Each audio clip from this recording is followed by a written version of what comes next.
So welcome everyone to Fortress on a Hill. We are coming to you live today for a very special episode to discuss and mark the 50th anniversary of the Winter Soldier hearings. We have a really great lineup of guests. They're going to discuss this with us. Those include Larry Wilkerson, Greg Daddis, the great Andrew Basevich, Chris Lombardi, Vince Emanuele, and Jovanni Reyes. Alongside our usual crew of myself, Danny, and Kagan. So for people that don't know, the Winter Soldier investigation panels summit, however you want to call it, was a 3-day event in Detroit in February of 1971, which brought combat veterans who had fought in Vietnam to testify to their personal experiences with atrocities they or their comrades committed, both against Vietnamese enemy combatants and the civilian citizens of Vietnam writ large. The hearings were preceded by the revelations of the My Lai massacre, which, unlike Winter Soldier, received major media attention and did force U.S. officials to a certain extent defend their policies in Vietnam, which caused leaders like General Westmoreland, the senior U.S. commander in Vietnam at the time, to refer to the My Lai participants as, quote unquote, a few bad apples, a comment that many veterans of Vietnam found beyond disingenuous, and alongside other dismissals by those in power, compelled them to speak out. It was organized by the Vietnam Veterans Against the War, with many of the veterans in the film who participated having never spoken of their experiences publicly prior to their testimony, nor were there many of them anti-war activists before the inquiry began. It was filmed by a documentary crew and then turned into a film, which is available on YouTube for anybody who wants to watch it. I will share the link here in just a minute in the chat. What they share is very violent and graphic, so do be forewarned about that. And of course, we're going to discuss some of those aspects this evening. But if you do have time to truly understand what we're discussing today, I would suggest watching at the very least the first 30 minutes.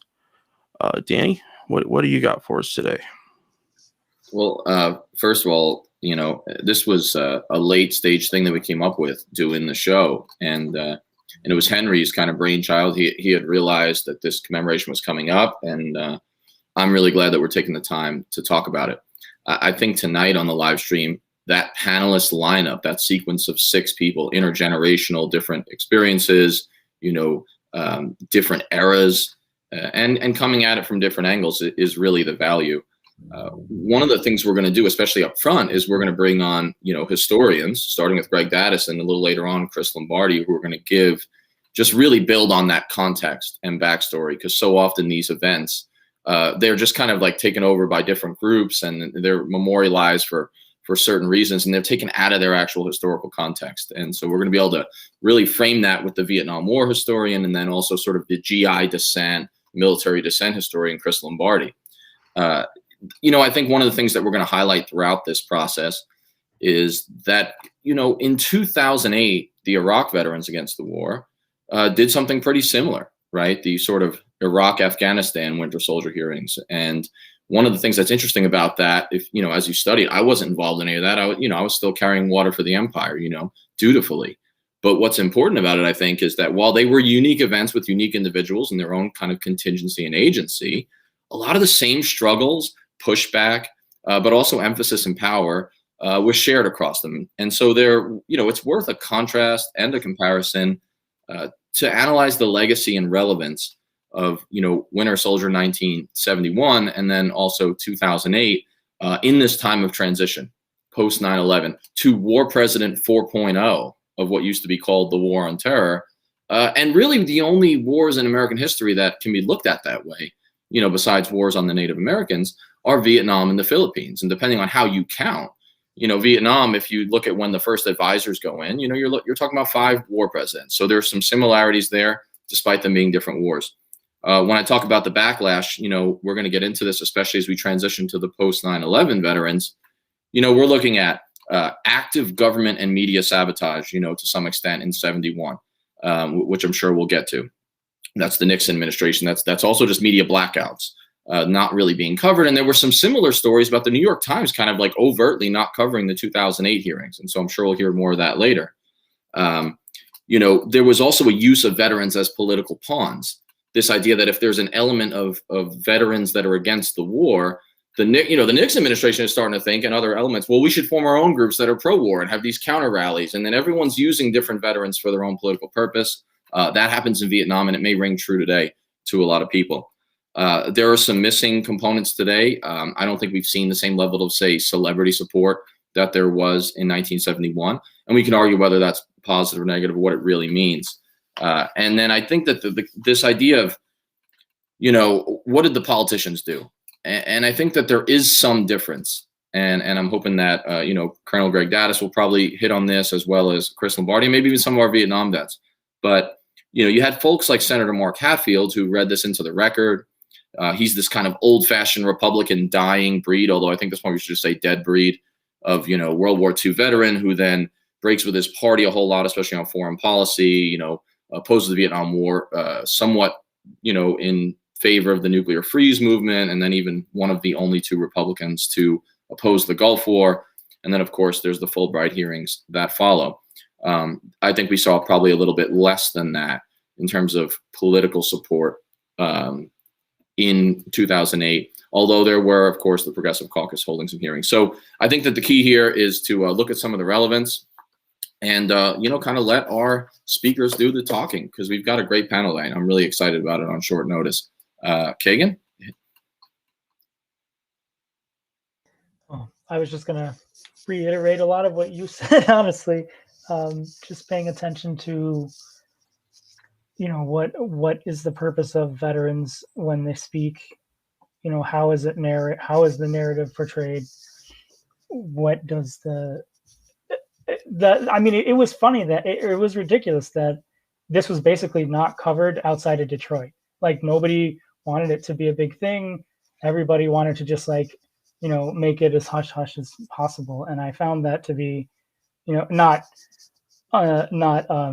uncommon, but it's just, again, just more evidence that our government just cannot take any criticism, never wants to have its legitimacy challenged. And that's exactly what issues like this does. And it just shows that, what happens when we go into a country without any real objective of trying to help people, just trying to create more war.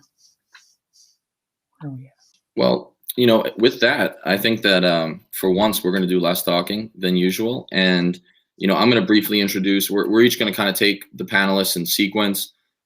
First up is Greg Daddis. And, for those who don't know his work and his career, he's a 1989 West Point graduate, he's a professor of history, retired U.S. Army full colonel. He was in Desert Storm as well as Iraqi Freedom. Now he is a professor of military history at San Diego State. Before that, he was at Chapman University. His specialization really is history of the Vietnam Wars and Cold War era. Prolific author, 5 books, most recently Pulp Vietnam, which is totally worth checking out. And his columns have been all over the place, right? But in some of the mainstream places, New York Times, Washington Post, LA Times. Greg was also my boss as the American History Division Chief on the West Point faculty in the History Department, who I'm happy to say developed into a personal friend against his better judgment. And he's now also a senior fellow at the Eisenhower Media Network, EMN, of independent critical military and intelligence kind of veteran expert voices trying to get into media. And with that, Greg, thanks for coming on. Yeah, thanks for having me. Appreciate it. Good to see you. Well, I think that there's such value in having you as the first guest, because you can do things that, better than the three of us can. And so, I'm just going to kind of open the floor for you at first to say, some context and framing of the backstory. In other words, what was going on in a military, political, and social sense in the lead up and at the time of Winter Soldier. Yeah. Well, I think what's important to begin with is that this is a time period where the Nixon administration has decided that that there is no possibility of what he says is a total military victory in Vietnam. So the withdrawal of American troops has already begun. We see the first drawdown of American troops in the spring and summer of 1969. And yet, as the war continues and Nixon continues to expand the war, whether it's in Cambodia in 1970 or Laos in 1971, there's this increasing frustration, I think, of American veterans of trying to reconcile this idea that we're no longer in it to win and we're withdrawing. And if that's the case, then why are we continuing to expand the war? And so I think by the time you get to mid 1970 and then into early 1971, which is just amazing that it's 50 years ago now, you really start to see the Vietnam Veterans Against the War as a home, a place where veterans really feel comfortable sharing their stories. And with that becomes this impetus to try and gain a sense of a national voice, to contest these problematic policies that many of these veterans are seeing, even as Nixon is saying that we're withdrawing from Vietnam and kind of moving on. When you see the expansion of the war, this, as Nixon calls it, incursion into Cambodia in the spring, April of 1970, that leads to the Kent State and Jackson State killings here inside the United States. You see, again, another expansion of the war in Laos in early 1971, not long after the Winter Soldier event. And so I think there's a real concern among veterans of trying to reconcile what's going on. And so the backstory for these specific hearings in January of 1971 is that the Vietnam Veterans Against the War, the VVAW, trying to demonstrate that it can have a national voice. And what it does over the Labor Day weekend in 1970 is it plans this simulated search and destroy mission inside the United States, and they dub it Operation Rapid American Withdrawal, Operation RAW. And what they call it is guerrilla theater. And so what the planners do is they organize this in a way that's going to be the first national demonstration against the war that's run by the Vietnam Veterans Against the War. And so what you do is you see these veterans are working hand in hand with peace activists, and they march from Morristown, New Jersey, the former headquarters of George Washington and the Continental Army, to Valley Forge, Pennsylvania. And along the way, they conduct this guerrilla theater, these mock search and destroy operations across this path as they're moving from New Jersey into Pennsylvania. And they reenact Vietnam village sweeps. They conduct kidnapping of actors that are posing as Vietnamese civilians, and they demand intelligence from the local community. They're handing out flyers that are saying, a U.S. infantry company just came through here.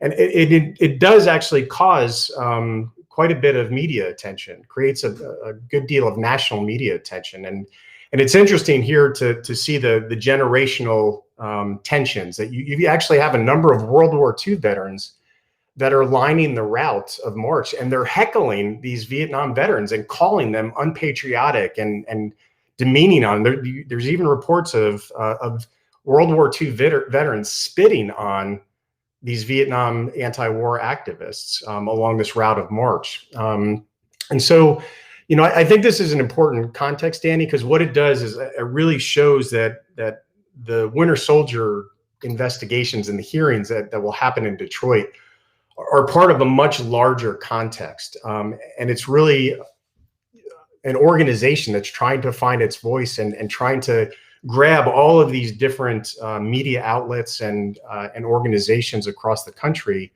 to demand attention being paid to what they're seeing as the atrocities that are occurring in South Vietnam.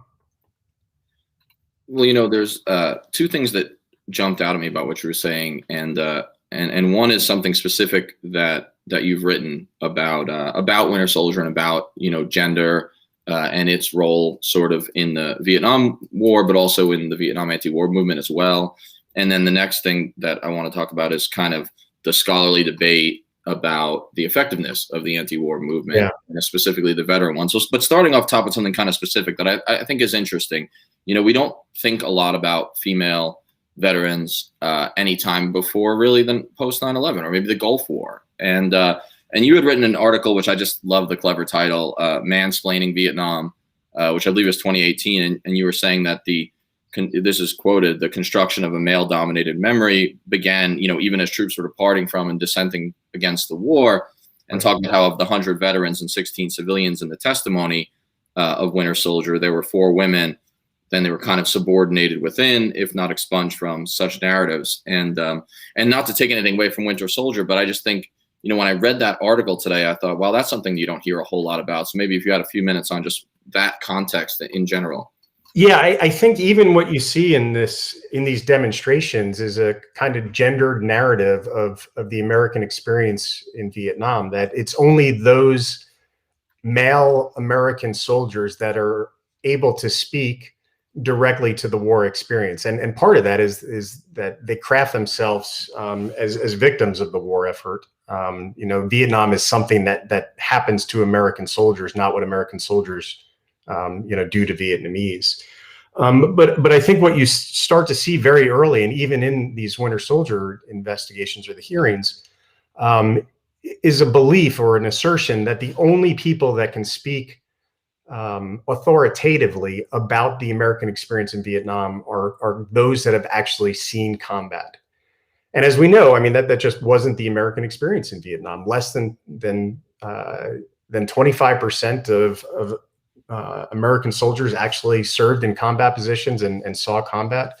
And so this idea that only men could speak on behalf of the larger organization and serve as, if you will, subject matter experts on the war, I think starts in places like this, that only male veterans can tell their story, whether it's about what happened in Vietnam or like the case of the hearings in January in Detroit in 1971, that only male veterans can speak out against the war. And I think that's why you see some of the backlash against folks like Joan Baez, or most famously, if not infamously, against Jane Fonda, that she has no right to speak out against the war because she doesn't know. She's not a man. She didn't serve. And I think, in the process, I think those veterans who were serving that were not men do get overlooked, just like you see, I think, in the global war on terror in Iraq and Afghanistan.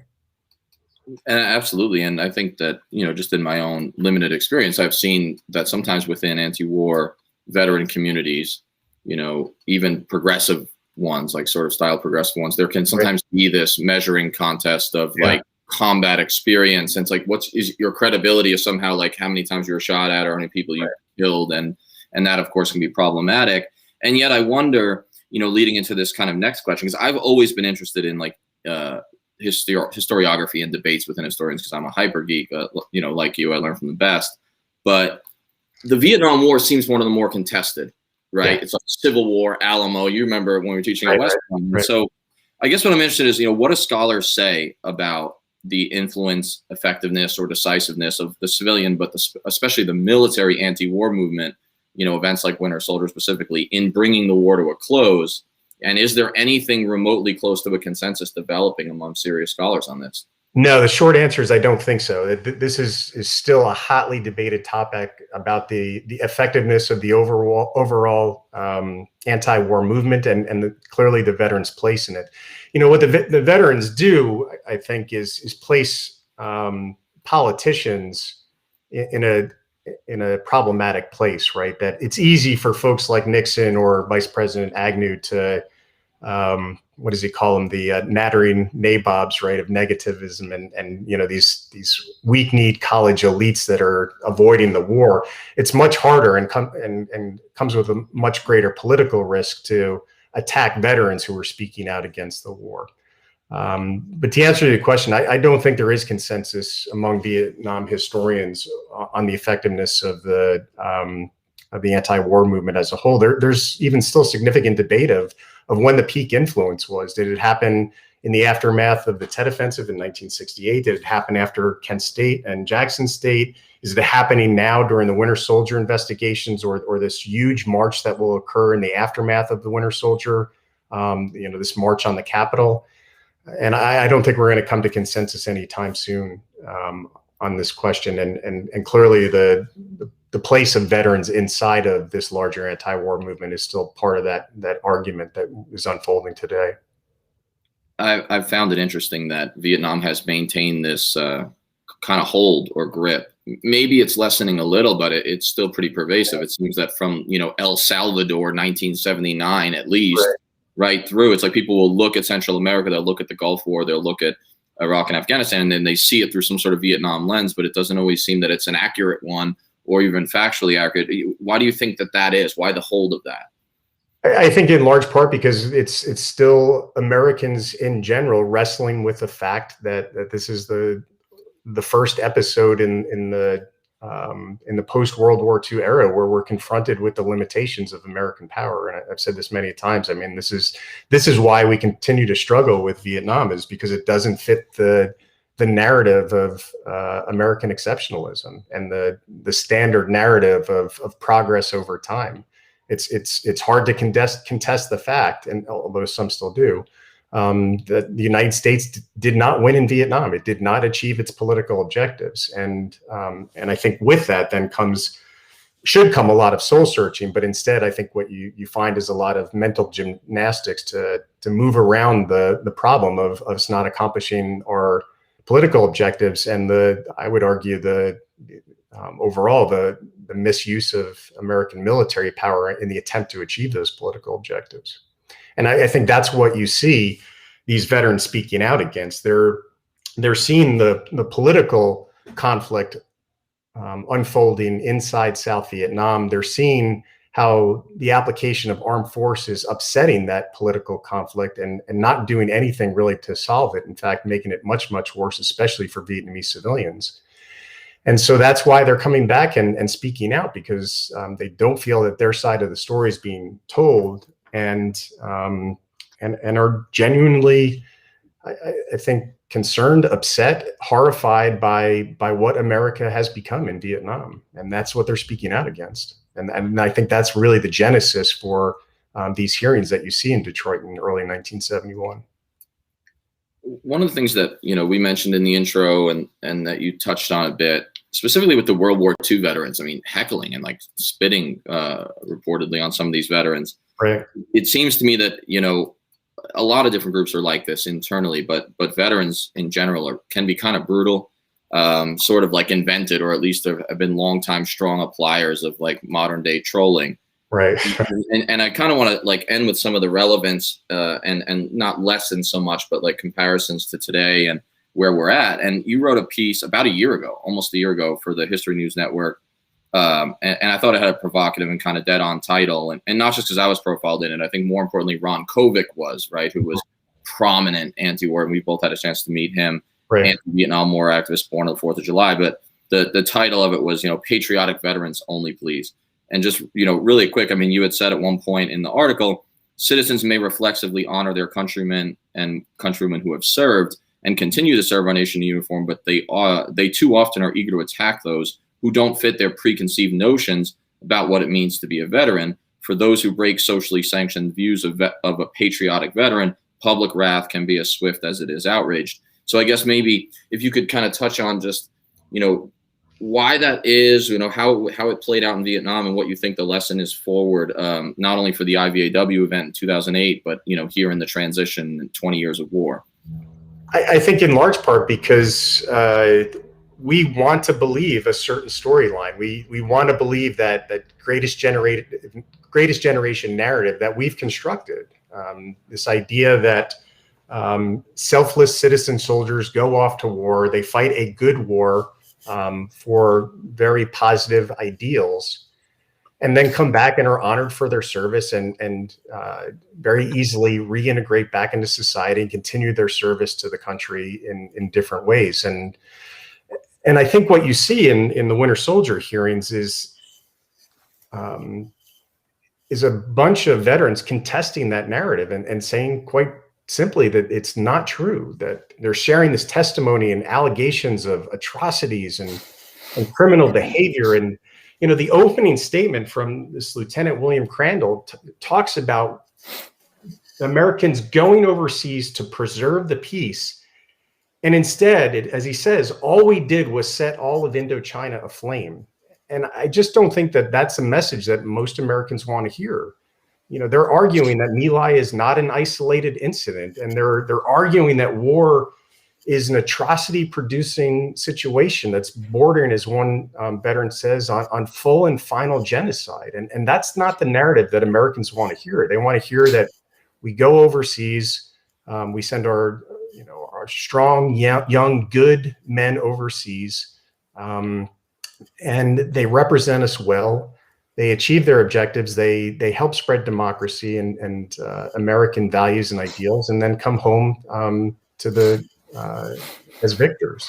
And these veterans are speaking in completely different language of burning villages and cutting off ears and torturing prisoners, and the testimonies make it sound like the entire U.S. Army is just this ruthless mob that is running across all of South Vietnam.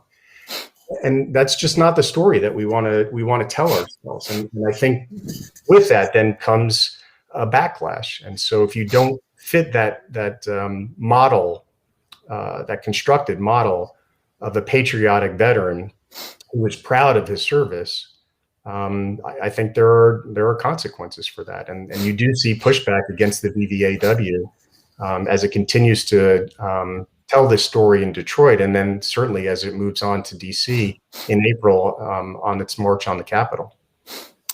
Danny, Andrew Basevich here.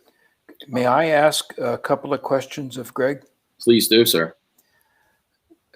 Greg, where does Korea fit in this narrative that you're describing? In other words, World War II, the good war, right? Vietnam, the not so good war, right? That finds this very significant resistance by soldier participants. How does Korea fit in? Which to my mind is another war that is ambiguous in terms of its strategic significance, but also ambiguous morally. That's question number one. Question number two, and maybe you guys have already talked about this, and I apologize because I'm just now joining, but how does all that relate to where we are now? As we approach 20 years of war in the greater Middle East on a smaller scale than Vietnam or Korea or World War II,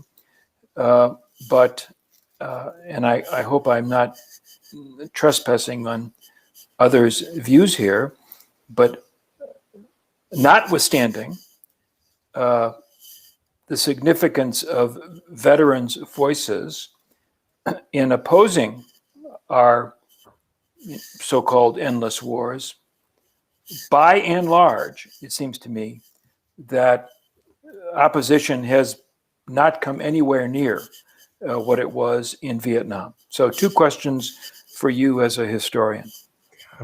Yeah, thanks, Ann. I appreciate it. I think in regard to Korea, how it fits in is really interesting, and I think the word you used is spot on, ambiguous. That we fight this war. It results in a negotiated settlement that Americans, I think, are clearly uncomfortable with.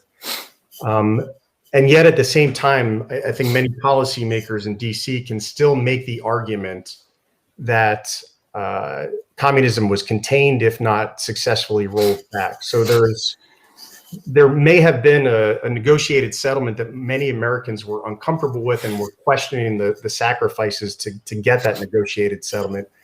But at least you can continue to make the argument that the policy objectives were obtained, and this was a successful application of what will become known as the containment strategy. And I think the problem with Vietnam is you just don't have that. There is no argument to be made, especially after the fall of Saigon in 1975, that you have rolled back communism. So I think what happens in the aftermath of Korea, unlike Vietnam, is folks move away from the argument as quietly as they can. They accept the negotiated settlement and they move away from it. And I think, obviously it becomes known as the Forgotten War for a reason. And I think it's because of that. It's that negotiated settlement allows us to move the conversation elsewhere, where Vietnam just doesn't give you afford you that opportunity. I think I agree with that. And what I would add, though, is that, and tell me if you disagree, during Korea, the argument that communism was a monolith, that the Kremlin was calling the shots, and that whatever happened anywhere in the communist world was an expression of this conspiracy that posed a threat to the United States, a threat of the highest order. By the time we get to Vietnam, particularly as the level of violence escalates, and tell me if you disagree with this, American intellectuals begin to engage with the rationale for the war. The argument of, the communist monolith disintegrates. Right. The realization that, for example, China doesn't take its marching orders from the Kremlin doesn't pass muster.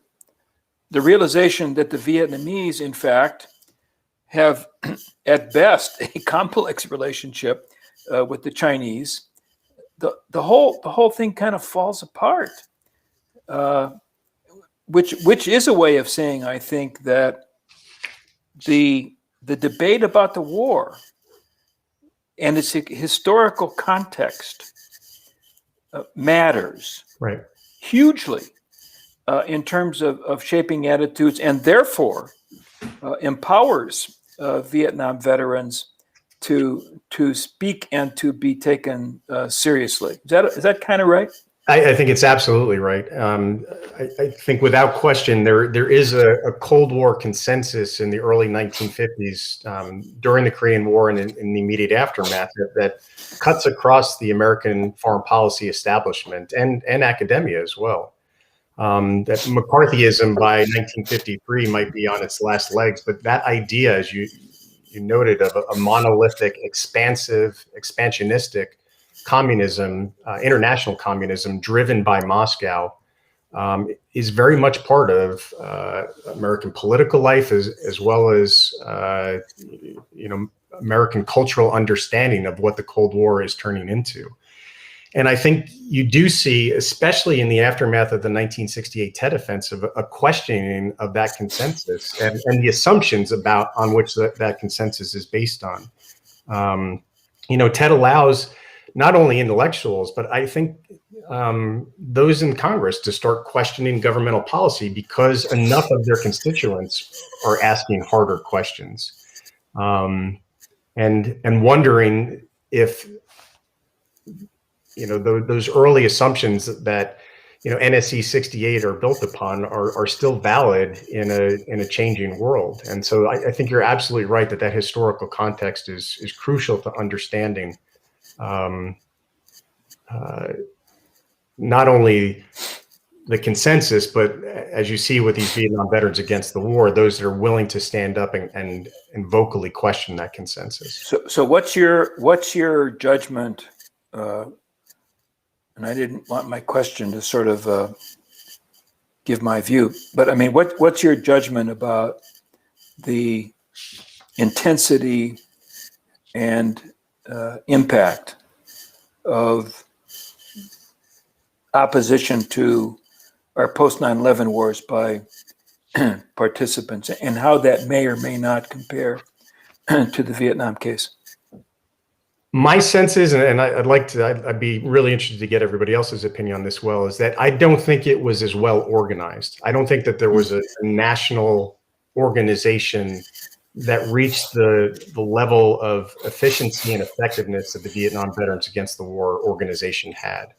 When you look at, as Danny mentioned earlier, the ability to kind of bring in big names, Donald Sutherland, Joan Baez, Jane Fonda before she was, completely ridiculed. I would argue unfairly, but the ability to have well-respected veterans like John Kerry speak to the Senate Foreign or the Senate Committee on Foreign Relations in such an impassioned way in April of 1971.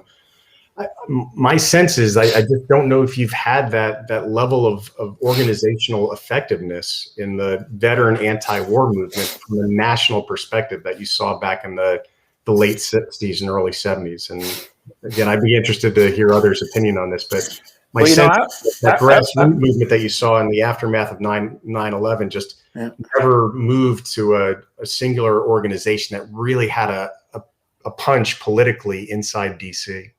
Well, I was about to say that the veterans opposing the Vietnam War had the benefit of a national environment that was in the mood to protest. Right. I mean, the 1960s was the decade of protest, and my guess would be that worked to the benefit of Vietnam veterans who wanted their opposition to be heard. Contrast that with the present moment, and the contrast is interesting. I think we don't live in the 1960s. But we do live in a moment of significant dissent. I think I would say that the principal target of dissent would relate to race, not exclusively, but I mean that's I think the big issue on the nation's kind of protest agenda. But again, here, let me know what you think. It doesn't seem to me that has benefited the veterans' protest effort. In other words, there's a lot of people who are upset about racism in America, and they ought to be. Right. The number of people who are upset about militarism in America, in my personal opinion, is a hell of a lot smaller. Right. Why is that? Why don't those two sort of protest themes reinforce one another? Do the 9/11 attacks make it more difficult to protest American foreign policy?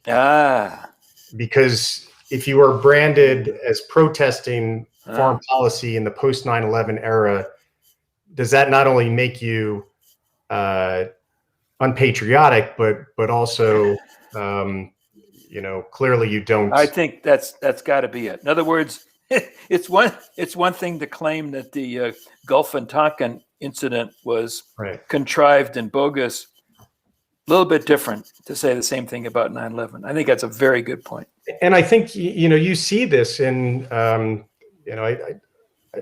did a review of H.R. McMaster's recent book Battlegrounds, and you see that argument in the former National Security Advisor's work that if you don't agree with me, then you're putting America at risk, because America in the post 9/11 moments that we're still living in 2 decades later is by far the most dangerous era the United States has ever been in. And if you don't believe in my argument for militarization of American foreign policy, a coercive approach to our relations overseas, then you are naive, and in the process of that naivety, you're putting America at risk. And I don't know if that was the case back even in the Cold War.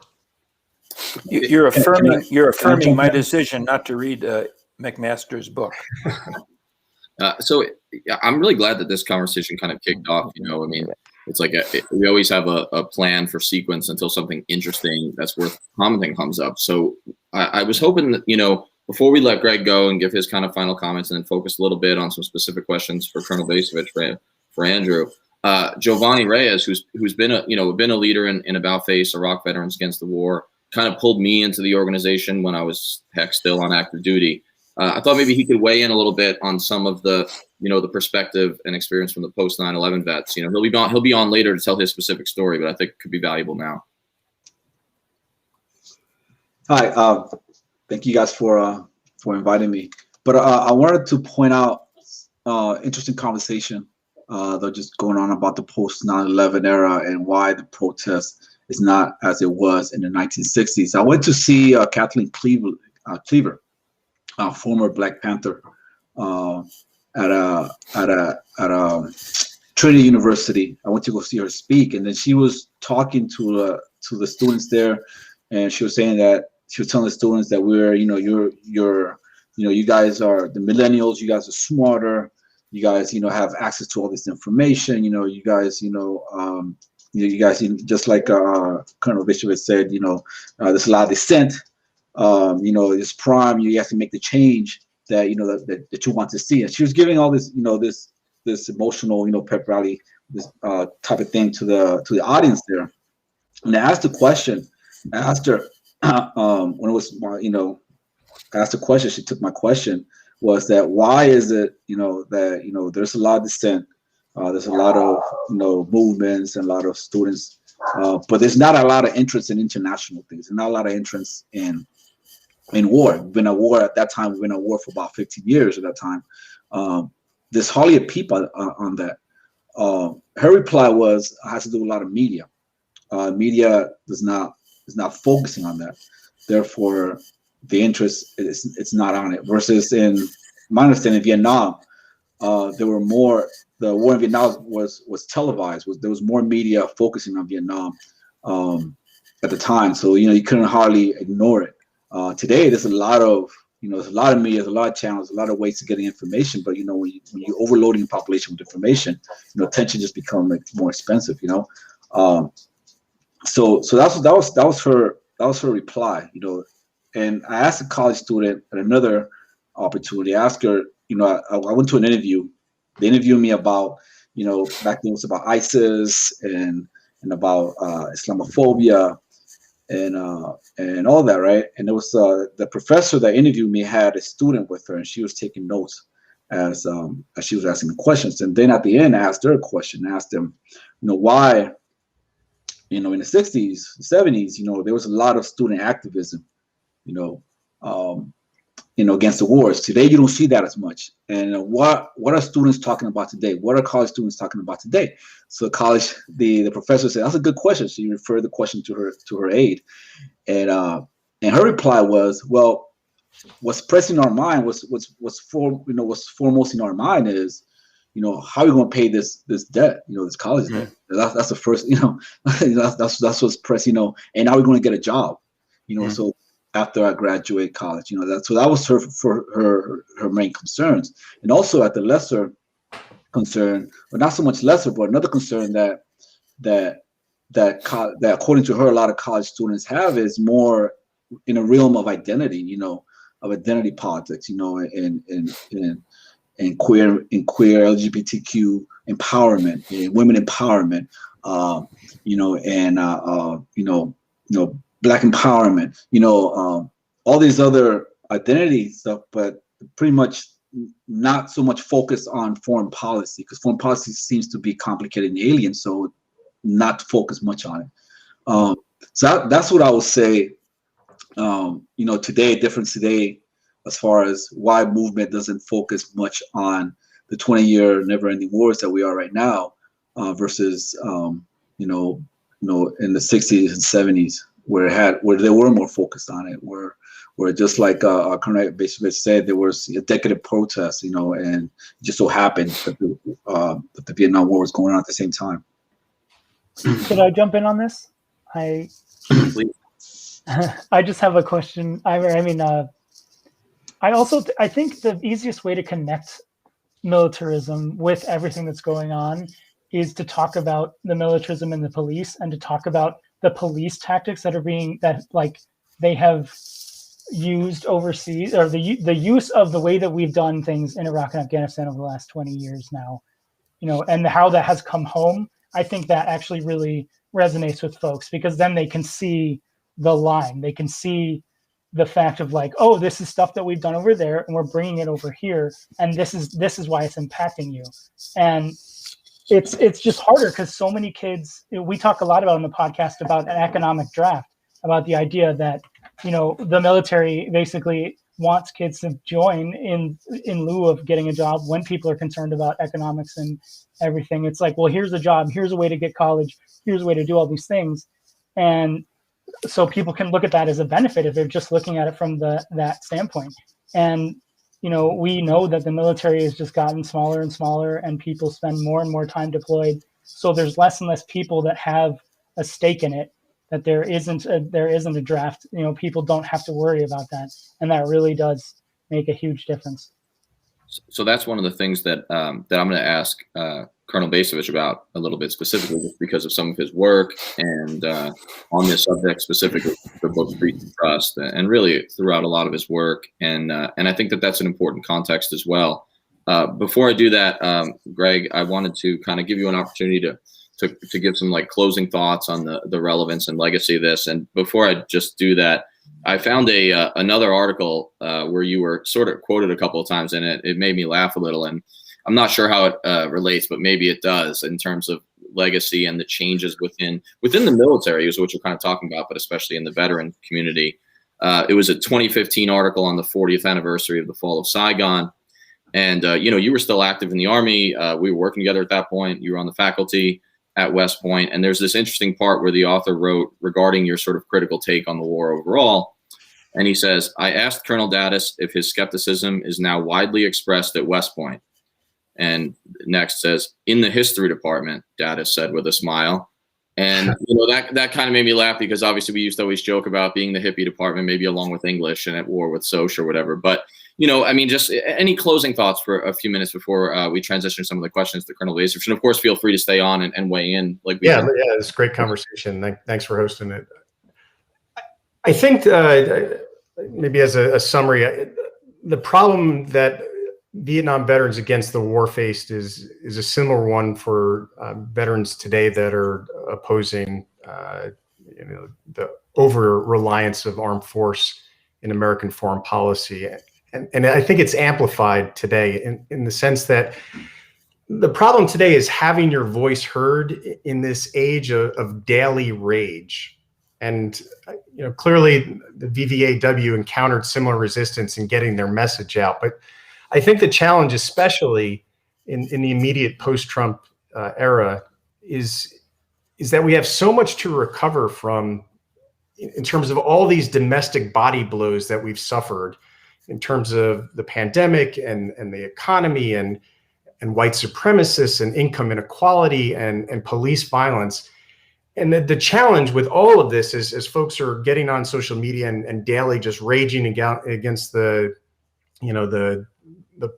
problem of the day, is how to inspire Americans to push back in an effective way against the militarization of American foreign policy, if not militarization of American society, when there are all these other domestic issues that are unraveling at such a quick pace on a daily basis, that are having such a huge impact on many Americans, if not majority of Americans. And so, for an organization like a veterans organization against the militarization of American foreign policy to find a voice in this environment, I think is the key challenge. And perhaps there are ways for us to go back and do some better historical analysis of the Vietnam veterans against the war, to see how they were able to get that national voice and have that voice heard,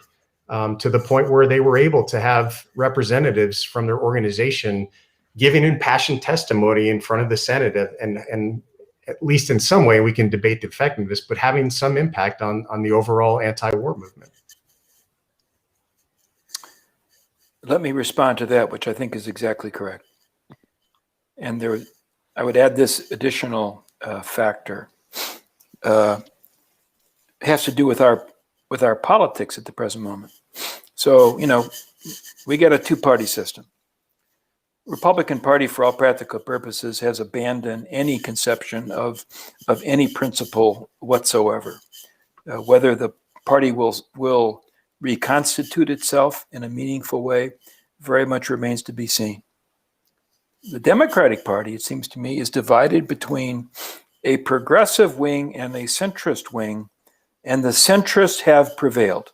That is the meaning of the Biden presidency up to this point. That is to say, the part of the Democratic Party that might be responsive to the anti-militarism critique is, at the present moment at least, kind of pushed into a minority status.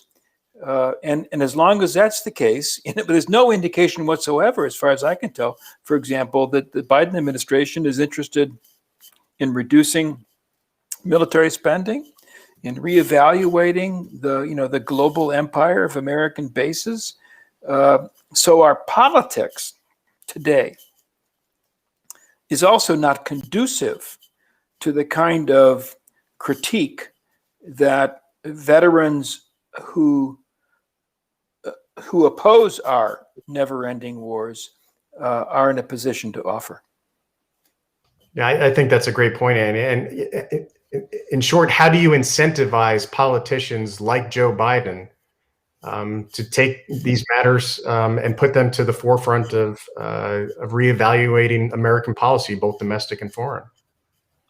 Yeah, and when in fact, as we've already noted, he's got a plate full of problems, domestically. So I think that defines, to some degree, defines our predicament in trying to oppose American militarism. Well, Greg, thank you for providing so much of the context, and hope you'll be able to stay on for a bit. Well, I guess you're on the West Coast, so it's a little bit lighter than our Massachusetts and East Coast people. Colonel Basevich has already been weighing in, but I just want to introduce him for anyone who's listening who might not kind of know his background briefly. And the next two people that we're going to really kind of hone in on are first Andrew Basevich and then Colonel Lawrence Wilkerson. And what's interesting about that is they're two vets of the war in Vietnam. Even if not, both active dissenters at the time, I think it's interesting to see and get the perspective, from someone who was in combat. Colonel Basevich in particular was in combat or not long before the hearings, and get their view at the time, and then some of the evolution. So that's one of the things we're going to focus on. So, Colonel Basevich, Andrew Basevich, is a 69 graduate of West Point, 1969.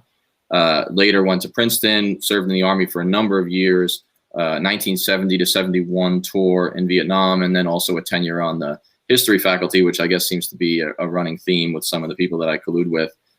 Retired just following the 1991 Persian Gulf War, became an academic. He's now a writer. You may have seen his books. He's pretty prolific.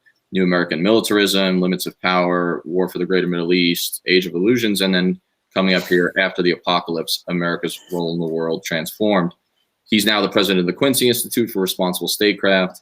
And he's also someone I've read and admired from afar for more than 15 years. And I've been feeling privileged to, collaborate with him on some projects and get to know him. I had read The New American Militarism, Andrew, as leading into my first question. As a senior, I think, as I told you, at West Point, Colonel Ty Sedgley, who was a lieutenant colonel at the time, assigned it. And, I was interested to start out with some of your own context because, from a personal level, we were officers in the same branch of the Army at around the same rank when we did our tours. When I was in Iraq in 2006 and you went to Vietnam in 1970, you touch on some of this context in your 2013 book, Breach of Trust. And it was one of the first times I'd seen you really kind of dig into a Vietnam vignette. And you talked about a Captain William Reichert, USMA 68, West Point 68, who was killed by one of his own soldiers. And you talk a bit about the, your unit, first of the 10th Cavalry, not being the crack outfit that it used to be, and some of the internal problems in Vietnam, but also in society. And I think the line that struck me was you wrote in the book, the problem was Vietnam, of course, about the Army kind of having these troubles. So maybe you can give us a little context of what it was like to be a combat soldier at the time and how you viewed what was happening outside in the anti-war dissent as well as the veteran dissent. So my year in Vietnam was from the summer of 1970 to the summer of 1971. So we're talking after Tet. We're talking during the Vietnamization period. That is to say, when the policy of the Nixon administration was to turn over the conduct of the war to the Army of the Republic of Vietnam, ARVN, in order to facilitate the continuing withdrawal of U.S. forces. Unspoken, but clearly understood by all, at least in the unit where I was in, was that avoiding getting more Americans killed was a major mission. We weren't going to avoid contact with the enemy, but we certainly were not going to go out of our way to get a bunch of Americans killed. That said, the most instructive part of my experience during that year was to witness at firsthand the disintegration of the United States Army as a consequence of a misguided and protracted war. The disintegration manifested itself in many different ways. Erosion of discipline, really almost unbelievable. Racial conflict in the ranks, very widespread drug abuse, a contempt for the chain of command, and just kind of, and I do not want to suggest that this was the case in every other unit at that time. I'm only saying this was the case in my unit at that time. Somebody kind of holding things together posed a bit of a challenge. I was not well informed, I think, about the historical context of the war. I did not wish to think very deeply about the political controversies surrounding the war back home. I wanted to do my duty and not embarrass myself and go home. But the experience stuck with me. And really my education with regard to Vietnam only began after I derosed. And I began by reading books about the French Indochina War. It was a way to sort of put my foot into the issue without actually dealing with it directly. In other words, to examine what the French experience from the end of World War II until 1954 and Dien Bien Phu and their success. And I was rooting for the French because I saw the war as an anti-communist episode, and I didn't see it as an anti-imperialist episode. And so I was rooting for the French, and of course they lost. My education with regard to the war continued in subsequent years as a result of a lot of reading and a lot of reflection.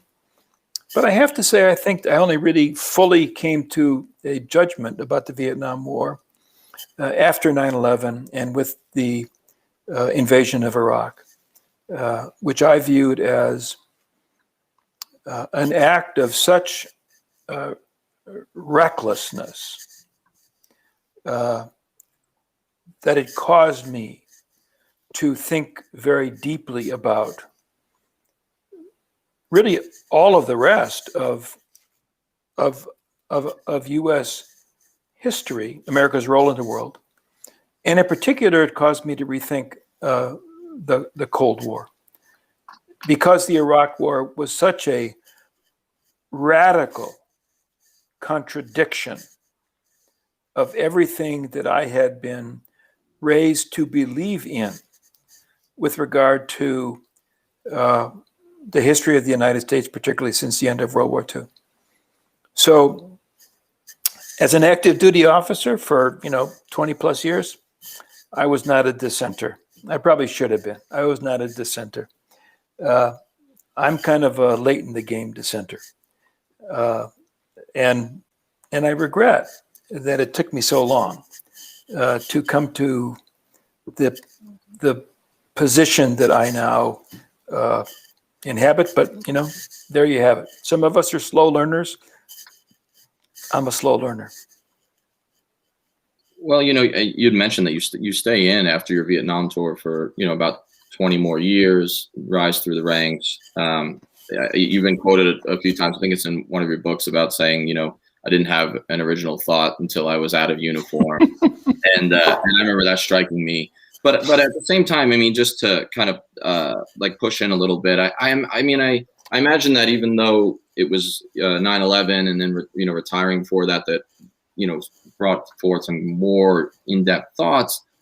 Was there any change during your time in service? What was the West Point faculty like?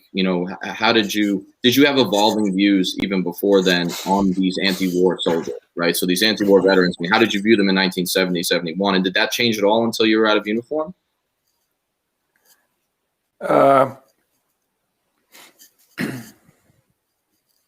I think that I imagine myself to be, as an active duty officer, I imagine myself to be something of an independent thinker.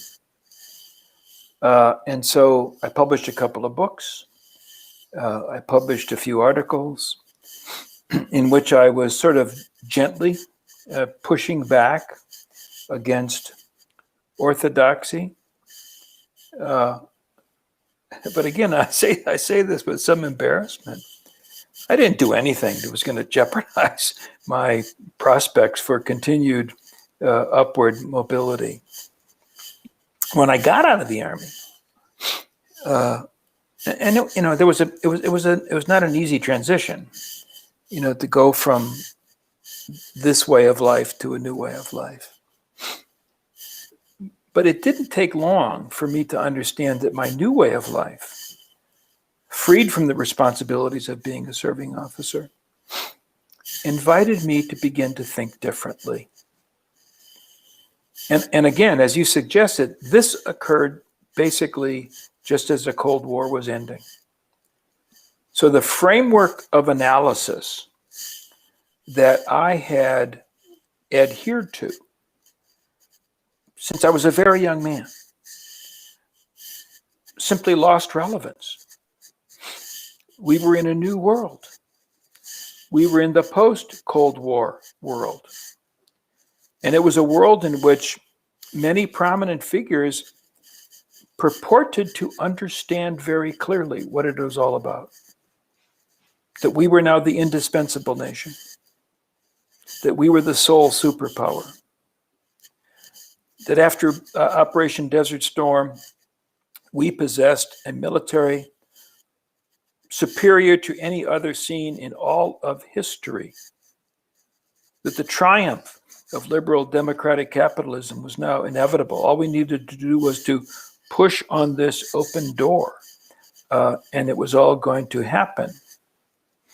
So I began to watch this narrative unfold, and to me, as a former soldier, the overarching theme of this new narrative was a conviction that by putting American military power to work, we can fix any problem that we confront. So the post-Cold War world is a world of intense military activism. And after 9/11, military activism results in miscalculation,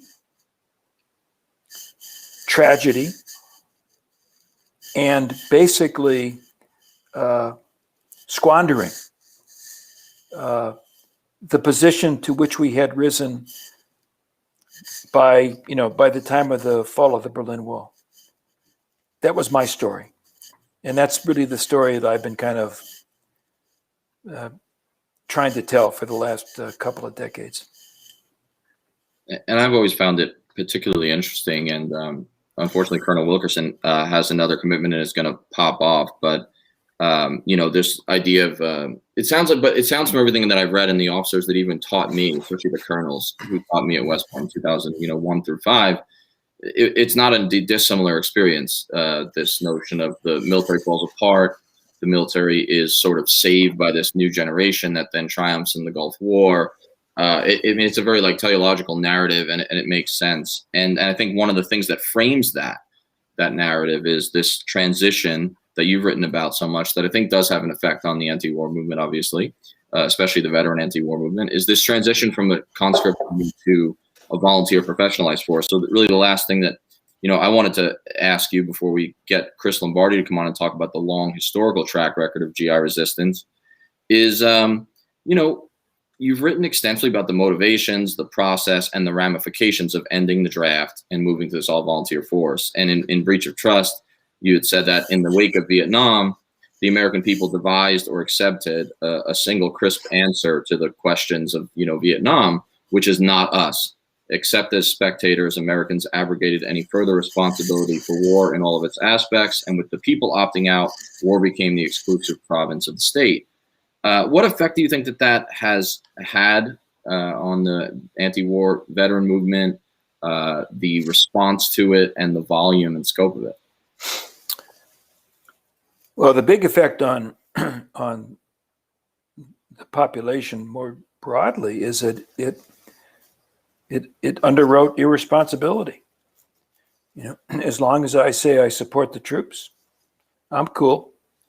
I have no responsibility beyond that. And I think that's a major explanation for the horrendous failures that we have sustained, particularly since 9/11, the misuse of military power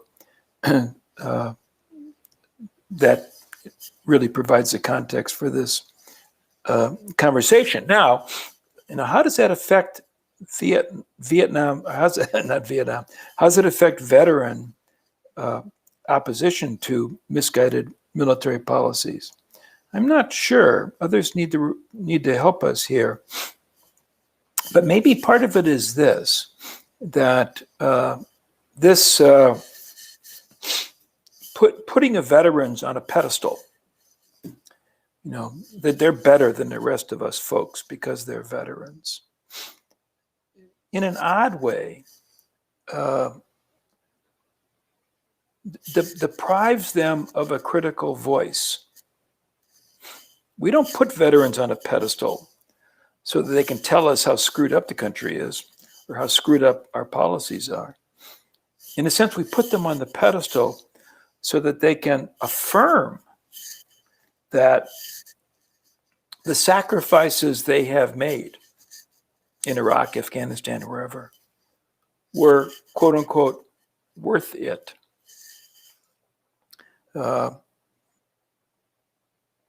I do believe, I've long believed, that we have not, as a people, as a nation, we have not yet come to an appreciation of how pernicious the abandonment of the citizen soldier tradition was, with its replacement by this so-called all-volunteer force,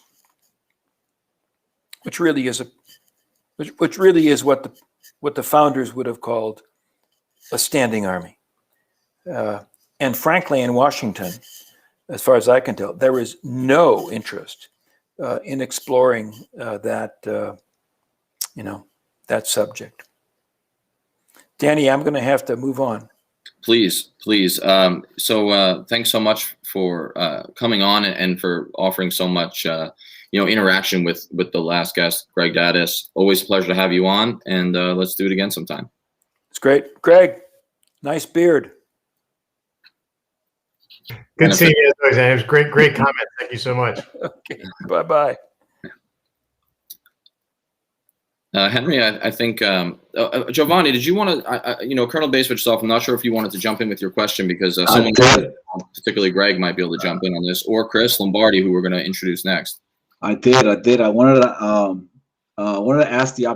take the opportunity to ask both Colonel Basevich and Colonel Wilkerson, and Colonel Basevich hit some of the points there. As far as my question was, were there, in comparison to Vietnam, the 60s to today, and the lack of the anti-war movement that was part of the 1960s, right?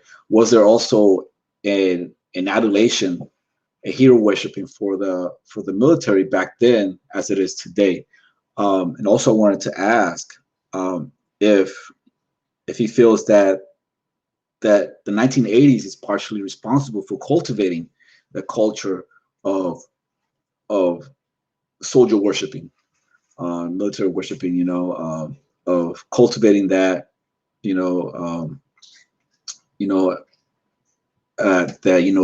America, no matter what, that type of culture, and fortunately left, but maybe someone else can answer. Also, before I forget, he talks about the professional army, and I was in the army for 14 years, and I still have a lot of roots and relationship with people in the military, and I always wonder, right, has this professional military, this professional army, has they created a military caste within the American society? That's one of the questions I wanted to ask. We're going to introduce Chris Lombardi. I'm not sure if Chris is on or wanted to comment on that. If she's not at this moment, then Chris, if you had a comment, please jump in, and then we'll introduce you after. And if not, maybe Colonel Daddis has something to add on that subject. And if not, I'm verbose, so I'll figure something out. It's two great questions.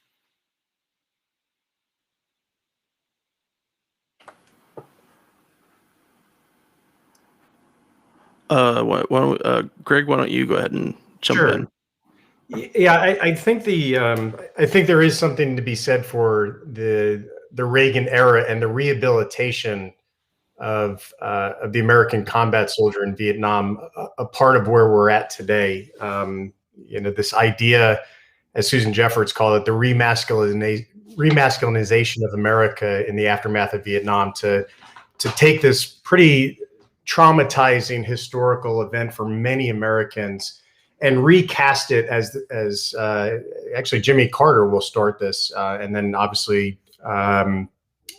Reagan will run with it. This idea that Vietnam was in fact a noble cause, and the redemption of the veteran occurs, I think, very much in the 1980s. You see it in popular culture, right? That we move from the traumatized veteran in the 70s, from Taxi Driver and Coming Home, to when you get to the 1980s, you're now seeing a much more remasculinized and rehabilitated veteran in Rambo and Chuck Norris Missing in Action films, and Arnold Schwarzenegger, that all of these hyper masculinized veterans are demonstrating that America is back in a forceful manner.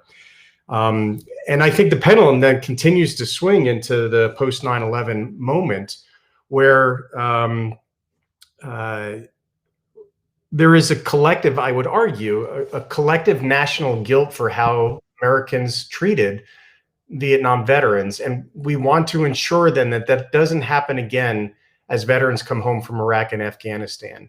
And so you do see this reflexive adulation, veneration for the veteran, to the point where I think it limits the breadth of conversation, that we can't have an honest discussion about how much money we are spending, god awful amounts of money we're spending on the defense budget, for fear of being branded as not supporting veterans. And I think that is in large part a reaction to the American experience in Vietnam and that rehabilitation process that occurs in the 1980s. And we're fearful of having conversations about the militarization of foreign policy because we may then politically be branded as unpatriotic, not supporting the veteran, and nobody wants to stand up for that, especially if you're running for political office.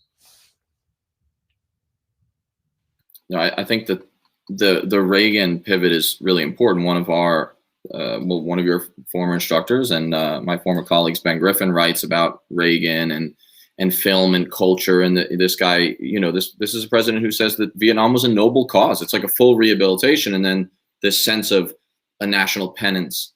And I wonder how much of the adulation comes out of that. I mean, some of it's cynical, of course, in order to perpetuate wars, but I think some of it becomes culture that takes on an inertia of its own. You mentioned film. I mean, the 1980s are the most sanitized war films of all time, and I grew up on them, right? I mean, Top Gun is ridiculous, and Rambo is ridiculous in a number of ways, and so different from the dark classic 70s film. With that being said, I'm going to pivot over to Henry because I think that Chris Lombardi, with her scholarship and just broad focus of the long track record of this like GI resistance is gonna be able to probably speak to a lot of some of these same things in the questions that Henry has for her and that our discussion that develops. So let's bring Chris in and kind of talk this piece.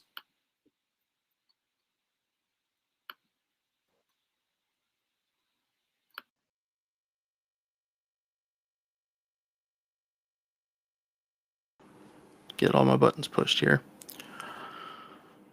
So I want to introduce Chris Lombardi. She is a journalist, has been writing about war and peace for more than 20 years. Her work has appeared in The Nation, the Philadelphia Inquirer, and WHYY.org.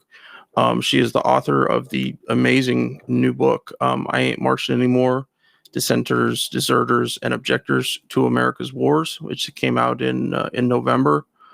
We spoke with her specifically on her book back in late October or November. So if you'd like to listen to that, please check that out in our podcast episodes. She also has a new piece that's out today referencing that 50 years ago, Winter Soldier exposed the Vietnam War as one long war crime. So, Chris, thank you for joining us, and I'm really happy you're here to have this discussion with us.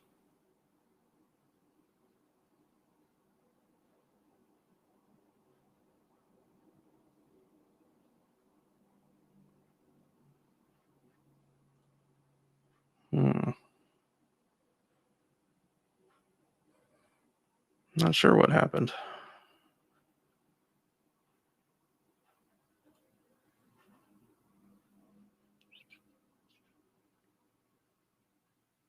What we can do, well, I think she may be popping up now, but I do think that one of the things that she sort of brings to the table is a long view. So we have our Vietnam veterans who've spoken, our Vietnam historian who's also Gulf War post 9/11 veteran, and then we've got our slew of post 9/11 veteran activists, and in a certain sense, what I think Chris's book did so well, and one of the reasons I want to have her on is that she kind of bridges that gap.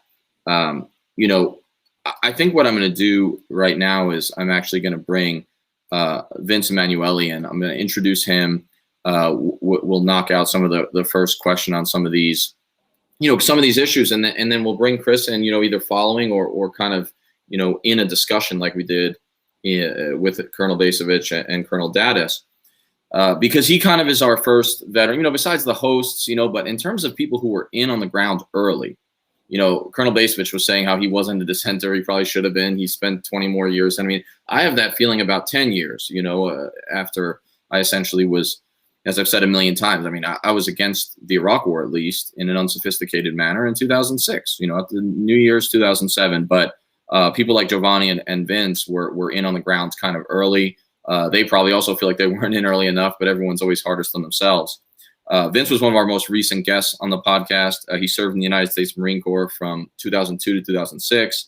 And after his second combat deployment to Iraq, he refused orders for a third deployment and joined Iraq Veterans Against the War, which was a fairly new organization at that point, just a couple of years old. In 2008, and this is kind of key, he testified to the U.S. Congress about rules of engagement, torture, and war crimes. And at kind of the post 9/11 inflection, right, or take, and I'm going to ask him how similar they were and all that, but something similar to what was going on with Winter Soldier, which we're commemorating today. His story has been featured in documentary films, including We Are Many and On the Bridge.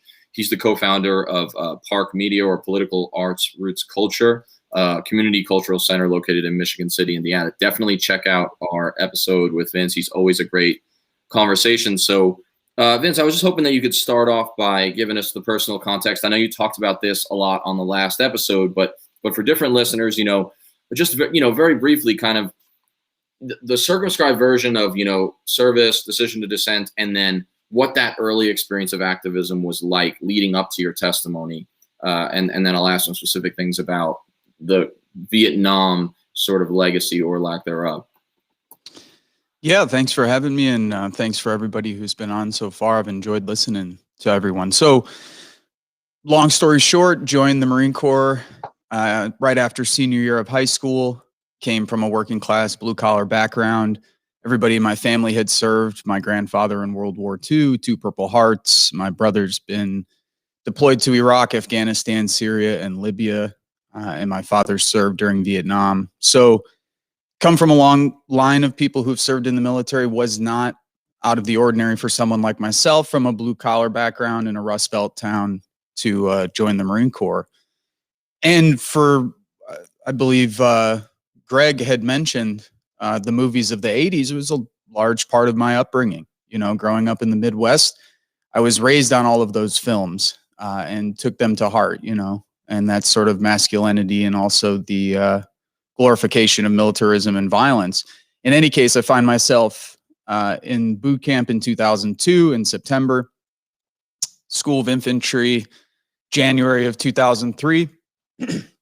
Excuse me. And then in Iraq during the initial invasion in 2003 in March. After my first deployment, which was cut short because my mother had a brain aneurysm, so I was sent home on a Red Cross message, I started to become a little more politicized. Was reading books. My friends were coming home from their first year at university, so you know, a lot of them taking courses in the humanities and so forth, and becoming politicized on campus. It started to help me become a little more politicized, and then went back to 29 Palms, California, where I was stationed with the 1st Battalion, 7th Marines, Alpha Company, 3rd Platoon, and got ready for a second deployment to Iraq in August of 2004 until April of 2005. That particular deployment was in Al-Qaim, Iraq, in Western Iraq, right on the Syrian border, just south, well, right up against the Euphrates River. It was during a particularly violent period of the war, and it was really the Wild West. I know Henry was there a couple years after I was there, and we talked about this during the last podcast, and it was a horrific experience. I mean, the things that my fellow Marines were participating in and doing were the very worst things you could possibly imagine. So, you know, shooting and killing innocent civilians at checkpoints and during house raids, and beating up and torturing and sometimes killing prisoners, taking pictures with dead bodies, mutilating dead bodies, so on and so forth. And these were all the things that I eventually went on to testify about, both during the Winter Soldier hearings in Silver Springs, Maryland, but then again after that, to Congress when we.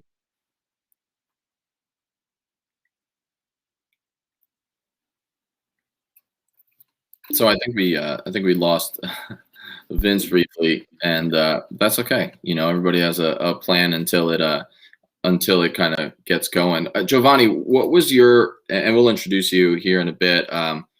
What was your role in Iraq Veterans Against the War? Oh, great. So we'll Sorry about that. We'll stick with Vince as soon as he hops in. Because what I want to ask Vince is, you know, I'm going to do the lead in. I'm going to ask Vince about the extent to which, you know, the 2008, you know, Winter Soldier was, you know, informed by, studied, you know, as part of the legacy, and how it may have been similar and different. And I was looking at a contemporary at the time, June 2008 article in the American Prospect, and it had this to say about the hearings that, you know, Vince eventually was involved in and testifying before Congress after. It said, Iraq Veterans Against the War. This is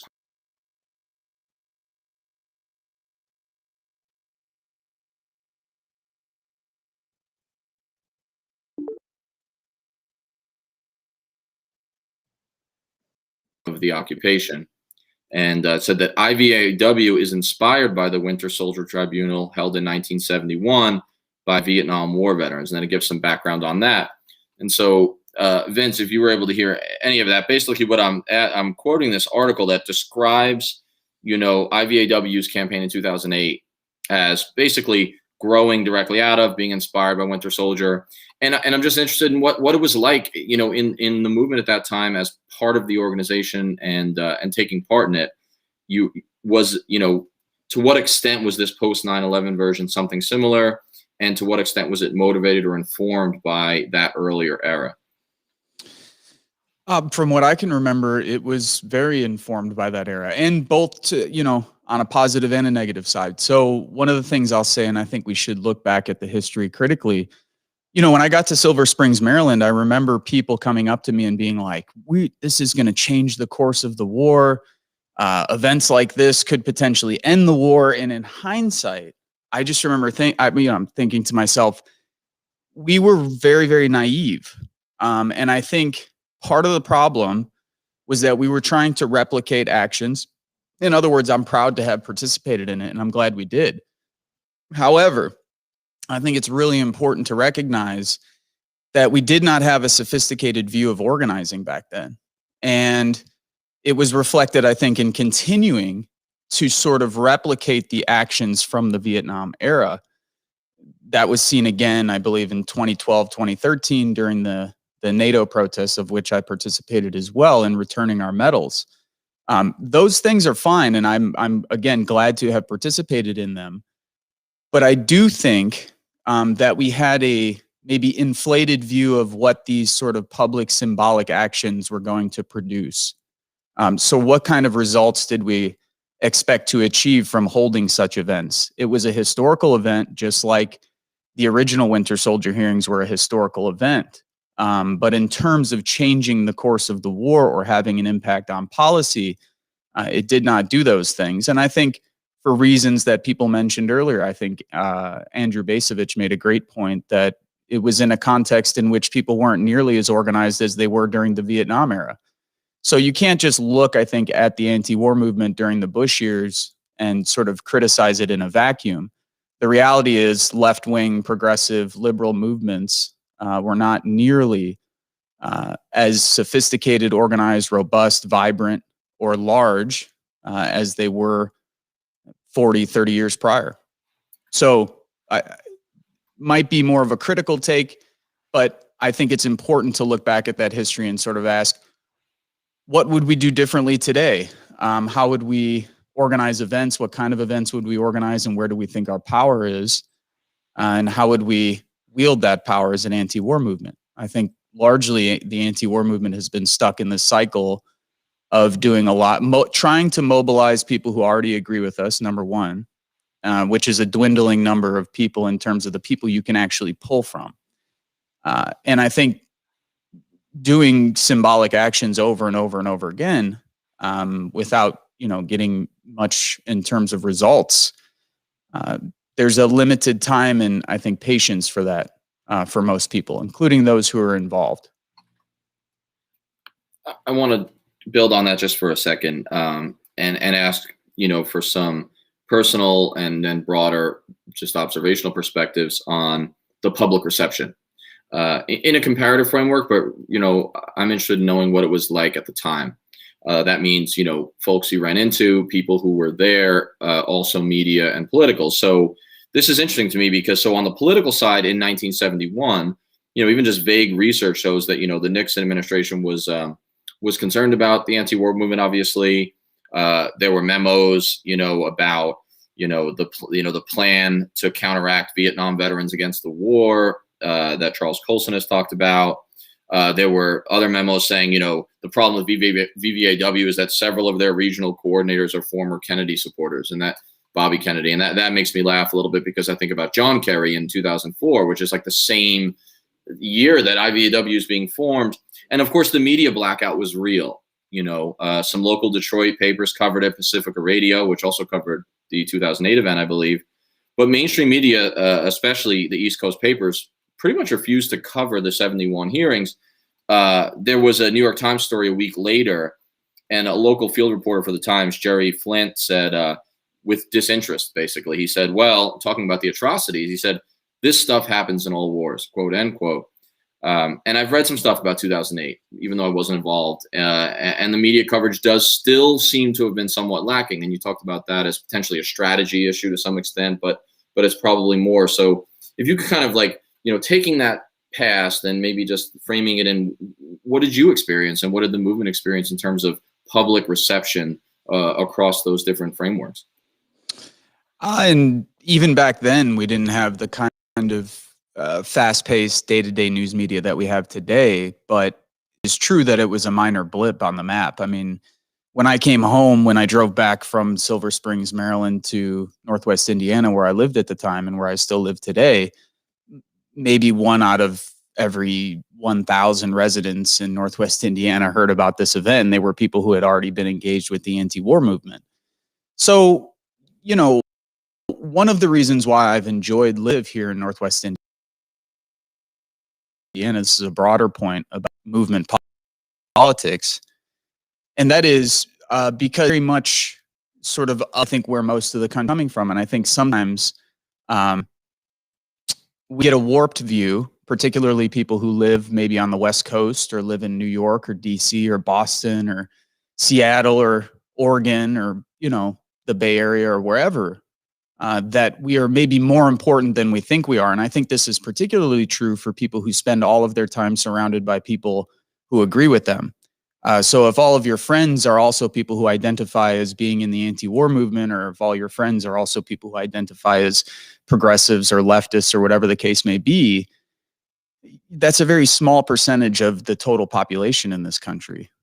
So, you know, one of the benefits of residing in Northwest Indiana is that no matter how many anti-war protests I went to, 300, 400,000 people, huge symbolic action, civil disobedience, all kinds of things, nonviolent direct actions, I would always come home and, you know, go back to working at the bar and realize that the vast majority of people in middle America had no idea what we were doing, had a slight idea of what we were doing. Or, you know, we have to remember that back in 2008, there was still the sort of rhetoric from the right that you were a traitor, that you were unpatriotic, that you were a terrorist sympathizer if you didn't, quote unquote, support the troops, which de facto meant supporting the wars. So the country was, you know, again, for all the talk of us being so divided today, the country has always been divided, and it was very divided back then. So my last major question is a bit more on similarities and differences, and, you know, dare I say, ... gulp, with a real historian on the line here in Greg, you know, lessons from Winter Soldier 71 and also 08 that you've seen. You know, and you've mentioned on the last podcast and on this one, this idea of like strategies of organizing and plans and you know, philosophies of change. And so I guess what I'm interested in really is what are the implications out of your experience, out of Winter Soldier 08, and everything that followed and preceded that for successful anti-war and especially anti-war veteran organizing moving forward. You know, like what are the implications that you saw from that, and maybe some things that could be taken from it moving forward? Ooh, that's the best question to ask. So thanks for that one, Danny. And it's also a long response, so I'll give it as short as I can. And I wrote down several things as y'all were having your discussion before, because people brought up some good points. Again, I would say context matters. There is more organizing opportunities, I think, today than there were 12 years ago, not around specifically the anti-war movement, because largely the anti-war movement doesn't really exist today. So when we're talking of if we're speaking of an anti-war movement, I ask people, who are we speaking about? What organizations? How many members do they have? How many chapters do they have? What kind of active campaigns are they engaged in? You know, what's the long-term strategy? What are the short-term objectives to achieve that strategy? And getting people to move away from mobilizing and think about deep organizing. And by that, I mean spending most of our time, mobilizers and activists spend most of their time speaking with people who agree with us. Organizers spend most of their time speaking with people who are not on the same page with us. That doesn't mean the far-right Boogaloos or the Proud Boys. That means the overwhelming majority of Americans who remain on the sidelines, people who might agree with us through opinion polls and so forth, but who are not organized. They're not members of organizations. They are not accountable to a collective body of people, and they're not actively engaged in campaigns and so forth. And I think there's opportunities. People mentioned it before. Black Lives Matter, there's opportunities to make connections with movements. When we were in Ferguson back in 2014, 2015, with a group of activists from Northwest Indiana who traveled down after Mike Brown was murdered, we saw people with Palestinian flags in the streets on Florissant Avenue. You know, there was a sense of international solidarity then, and it's even stronger today. the conversation around defunding, though I think is complex, there's obviously much more to do in the realm of militarism. There's much more money and resources to play with there than police departments have. So I think that's an opportunity. I think we have to remember during the primaries, the Democratic primaries, that Bernie Sanders received more donations from active duty service personnel than every other Democratic candidate combined. So I'll say that again. Bernie Sanders received, a self-proclaimed Democratic socialist, received more donations from active duty service members than every other Democratic candidate combined. To me, that does not mean that the military is overwhelmingly Democratic socialists. It just means that there's an opportunity there. And we have to organize veterans now, I think, in a deep way, not just on bases where they live and so forth, not on bases where they're stationed, but where they live in their communities, the other issues that matter to veterans as well, beyond those which take place within the structure of the military, because we face a serious challenge, and that is a growing white supremacist, white power movement in the United States that's been organizing for many, many decades. We talked about this at your last podcast, Danny. I highly recommend that people read the historian Kathleen Ballou's book, Bring the War Home, about the growth of the white power movement and the changes that in the different shapes that it takes following Vietnam. And we saw, I think, the real threat that movement poses on January 6th and on numerous occasions throughout the last 4 years. And as we've seen in the reporting following January 6th, I think 1 out of 5 to 1 out of 4 people who have been arrested at the Capitol building following January 6th were veterans. So we have this battle within the veterans community. There's sections of the veterans community, and this is historically true going all the way back to the Civil War, that find themselves in extreme right movements like the Ku Klux Klan or like the modern day versions of those organizations. And on the other side, veterans who come home and organize within the Communist Party, organize within the IWW, organize in labor unions, veterans playing key roles in the civil rights organizations like SNCC, or in the Black Power movement like the Black Panthers. So this conflicted history, we're still fighting over it. And I think there's a lot of opportunities. But I do think we have to ask ourselves what shape the anti-war movement takes today, what kind of rebuilding process we have to go through, what are the lessons that we have to learn from the 60s and from the, Bush era, the Obama era, and not to just glorify all of these moments, but to really think critically about them. What can we learn? What should we ditch? And how can we move forward with a better, more thoughtful movement that's more sophisticated and more powerful? Sorry, I know that was a long answer. No, I think that when I give a question like that, there's really no short answer to it. And I think that as we transition, over to Jovanni, I think he's probably going to have his own views on some of this same stuff. And I think that what we'll be talking about partly after, Kagan asked him some of his own experience in the lead up to tell a bit of his story and bio, I have a feeling we'll be chewing over a lot of these same things. And that's one of the great things about having both you and Jovanni on. Before I transition over there, and feel free to stay on if you can, if you're available, and hop in as we close out. I'm not sure if Chris will be able to join us. There's always tech stuff, but you mentioned that Bernie, gets this surprising support, or what seemingly is surprising support from veterans and military members. And I think that I'm not known for my breezy optimism, certainly, anyone who's read my stuff, but in terms of opportunities, it's interesting too, when you talk about alliances, cross-partisan even to a certain extent.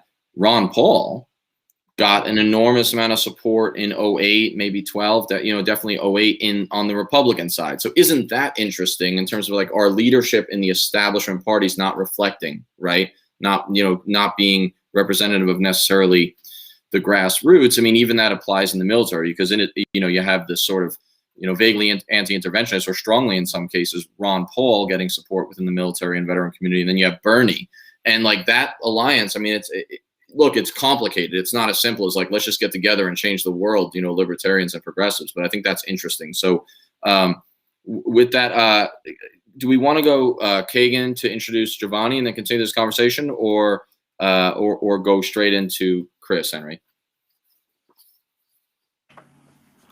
I'm not sure if our connection has cleaned up enough for Chris to join in. So let's chat with Jovanni first. Yeah, let's continue this conversation. And Jovanni's been on for a long time and just been a great addition in the conversation. So Kagan, take it away. Thanks, Jovanni, for coming on again. We always appreciate having you. I just wanted to talk a little bit about your background. I know that you joined in '93. You spent some time in the Balkans.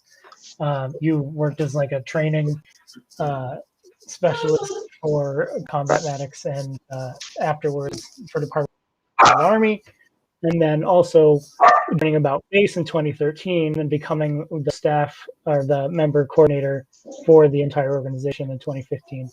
And I just wanted to ask you, like, since you have like a really interesting perspective from different from, you know, Danny, Henry, and I, as being like a pre 9/11 guy, so you have like a really interesting perspective there, and then coming through everything, and then your, you know, what was your kind of journey to come to be more activist and to join IVAW and about BASE? Yeah, so thank you guys for having me again. Enjoying the conversation. So yeah, so a political journey. I was a military kid, right? So my dad was in the military. He did 20 something years in the military. As a matter of fact, when I joined the military, he was still in the military as well. So we're in the military at the same time in the Army. So, and it was interesting about my dad is that also helped shape my political views. My dad is Dominican Republic. My mother's Puerto Rican. So I got these two cultures, right? They're very politicized cultures, right? Puerto Rico being a colony of the United States, and Dominican Republic being a kind of like a neo-colony or a vassal of the United States, right? There's a huge veteran population in Puerto Rico. I mean, the Vietnam War, about 48,000 Puerto Rican men were recruited, were conscripted to go to Vietnam. That's out of population of at the time was like 1,200,000 male population. So there was a huge chunk of people that were conscripted to the Vietnam War. So there's a lot of veterans in Puerto Rico. And what I saw there growing up in Puerto Rico, right, there were like these two avenues, just like Vince was talking about, or about, you know, the Bernie Sanders and, you know, and Ron Paul. In Puerto Rico, the context there is that some of these veterans that came back from Vietnam, they became involved into the independence movement, into the Puerto Rican independence movement. Others just became real diehard pro-staters, you know, pro-statehood, you know, and, you know, so you still have these challenges today. From my father's side, my father lived through a U.S. invasion in 1965, where President Johnson ordered the invasion of the Dominican Republic during a failed revolution there. 42,000 U.S. soldiers landed in the Dominican Republic. My dad was a young boy at the time, so it pretty much shaped his view as well. But nonetheless, he still joined the military. But I grew up also listening to the stories of the U.S. occupation of the Dominican Republic in 1965 and soldiers and the bombings and so forth, right? So I get this perspective also from people that had experienced a U.S. military intervention from the other side, from the receiving end, you know. So I've had that experience. That's also shaped my view of war. So when I was living in the military base in Virginia, also experiencing how the Panama War played out. There was a lot of deployment. Can you guys hear me? I don't see anybody here. So there was a deployment. Yeah, we got you. So there was a deployment from the base I was living in, Fort Eustis, of people going to Panama, right? They went to Panama, you know, and I was a kid then, and they came back from Panama, and 18 months later, they went to the Gulf War, right? So they all left. So that pretty much impacted me as well, seeing this deployment in real world happening, and then the stories they came back with, and the pictures they came back with, you know, of dead Panamanians and dead Iraqis, and kids were passing around in school like you know, like it was trading cards, you know. So all that, you know, pretty much that kind of it was disturbing for me, but at the same time, it gave me a consciousness of what are American wars and what they're about, you know, of not believing the stories, you know. But nonetheless, I also joined the military right after high school because that's what military kids do, you know. They join the military just like their fathers did. So I joined the military in 93. By 90, late 95, 96, you know, I found myself in the Balkans, right? Doing the NATO intervention in the former Yugoslavia, which was NATO's first military intervention, you know, since it was created. And pretty much decimated the country with the bombings, you know, and they intervened in the Civil War. The country, you know, was bombed, and then we were part of the NATO troops there trying to implement the what was called I4 implementation force, right? So just like Colonel Basevich, when I left, I had no idea of the context of what was happening in Yugoslavia. I was just there. So I had no idea of the politics involved. You know, why was the civil war happening in this country that pretty much up to that point I didn't know existed. Well, I did know existed because of the car Yugo, the Yugo car, but I didn't really know too much about it. It wasn't after later that I started to read about the Yugoslav conflict, and by also started learning about the Panamanian conflict. It pretty much shaped my view a lot. So when I left the military, so when the invasion happened in Iraq in 2003, I was in a platform. I was an instructor for WINSIC, you know, which used to be called the School of the Americas. So I recall that when this whole you know, the build up to the Iraq War, you know, went from invading Afghanistan to talking about invading Iraq like in a heartbeat. You know, it didn't sit well with me. It didn't sit well with me right there. You know, it was off. The narrative was off. You know, it just didn't add up. And I was seeing how people in my unit, how they were just ecstatic about it. You know, it was like this, like we went to a Super Bowl or something. You know, they were just so pumped up about invading Iraq. You know, and I remember I was disturbed with that, and I recall that right there and then I made a choice that I was going to leave the military. You know, that wasn't, you know, I'm not going to participate in this. You know, at that point, I think I had either 10 years or 11 years in the military back then. I recall right now. So I refused to go to the Iraq War. Luckily that I wasn't put in a position where I had to make a choice of either going or deserting or whatnot. But I already made up my mind that I was not going to participate in that war. And my ETS came earlier, you know, so I ETS out of the military. I left. I had like 2 kids, and I didn't have a plan when I left the military. So that like the first 3 years was kind of very shaky in my marriage and all that, you know, because it was just really, you know, I had a livelihood in the military. Now, you know, pretty much abruptly cut it off. But which brings me to Iraq Veterans Against the War.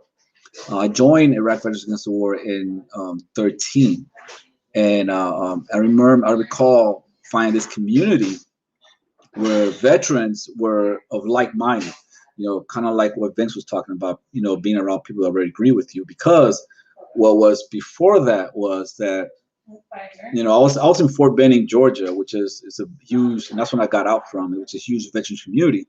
I couldn't relate to none of the veterans around me. I mean, I was just so disgusted by them, you know, and either they were pro-war, pro-Iraq war, you know, and using all these racialized, you know, slurs against Iraqis, right? Or they were hyped up because they were about to get, you know, because of deployment, because of the good money, you know, I get to buy a boat, I get to, you know, buy another house, and yada, yada, yada, yada. So I was kind of disgusted by all that. So I remember when I found Iraq Veterans Against the War, I was already in Texas by then. You know, I found this community of veterans that was critical of the Iraq War, that was critical of the Afghanistan War. I remember the first actual member that I met. One of the first members that I met was his name was Jacob George. He was a veteran of the Afghanistan War.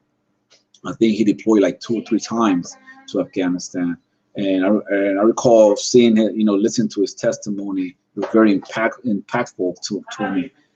So yeah. So fast forward, just like Danny said, I'm the member coordinator of About Faith now.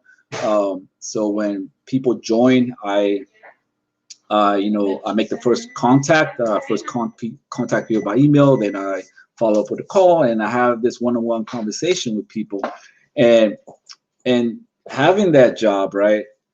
Doing that, also, I get a chance, the opportunity to hear what veterans really have to say about these wars and how their military services and how they feel about it. The ones that join about face, and for many of them, it's the first time that they actually open up about their true feelings about the military to another veteran. So it becomes kind of, I become kind of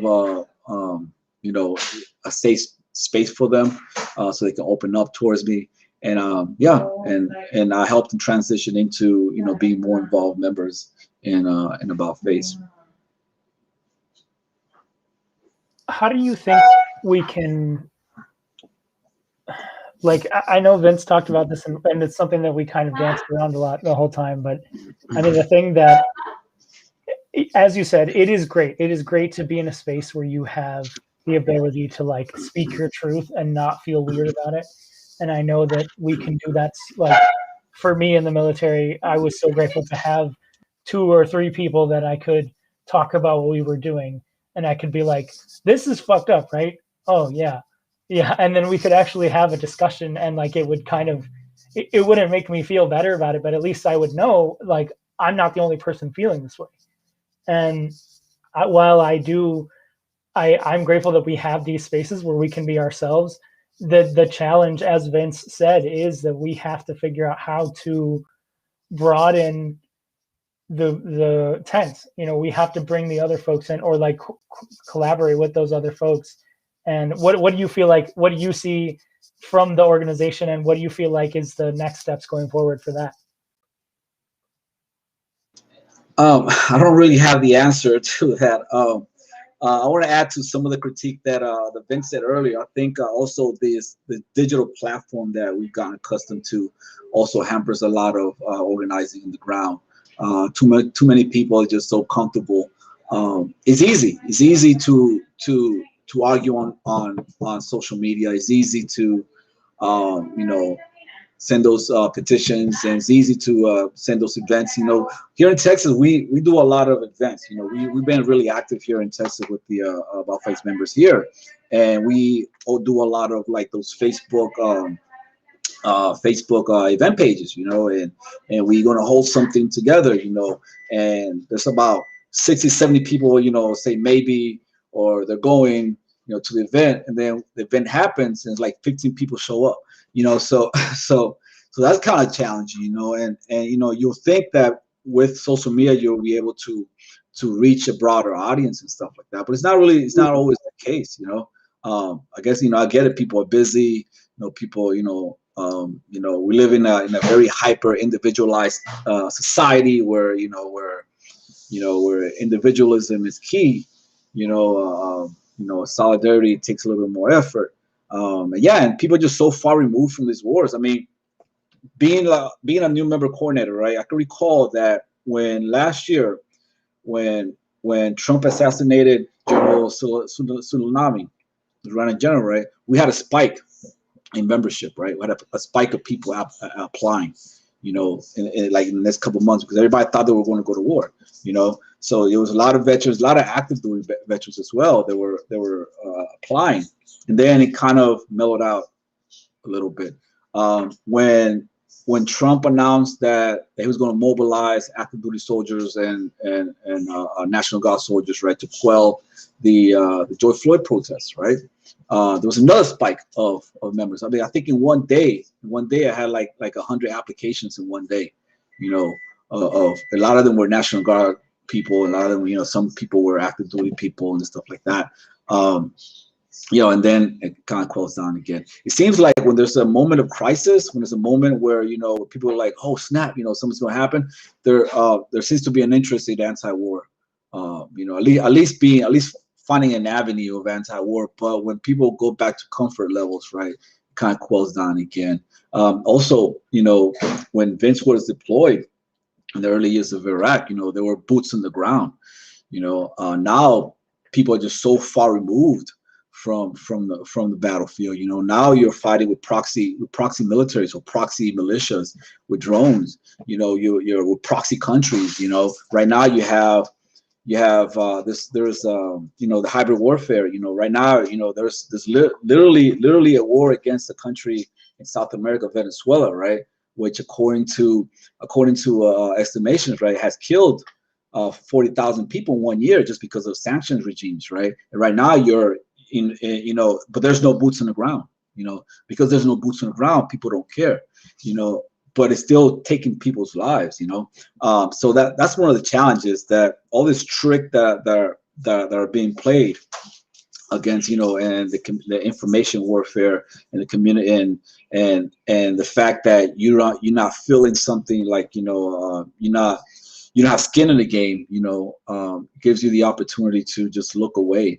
I mean, I did a film screening here with another member of About Face, an early member of Refuge Against the War, Ross Caputi.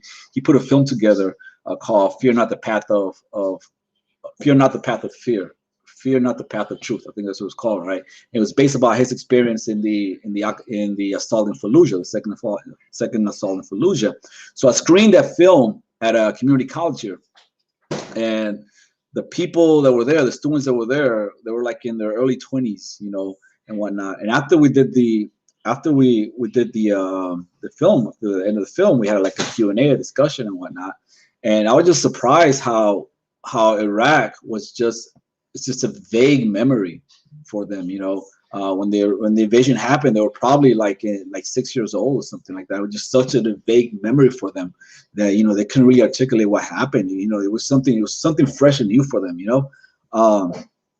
So yeah, so, you know, I think Gore Vidal talking about United States of amnesia. I think that's what's happening. You know, we have such short memories that makes things hard. Makes, you know, hard for persistent organizing, and people just keep their eyes on the goal.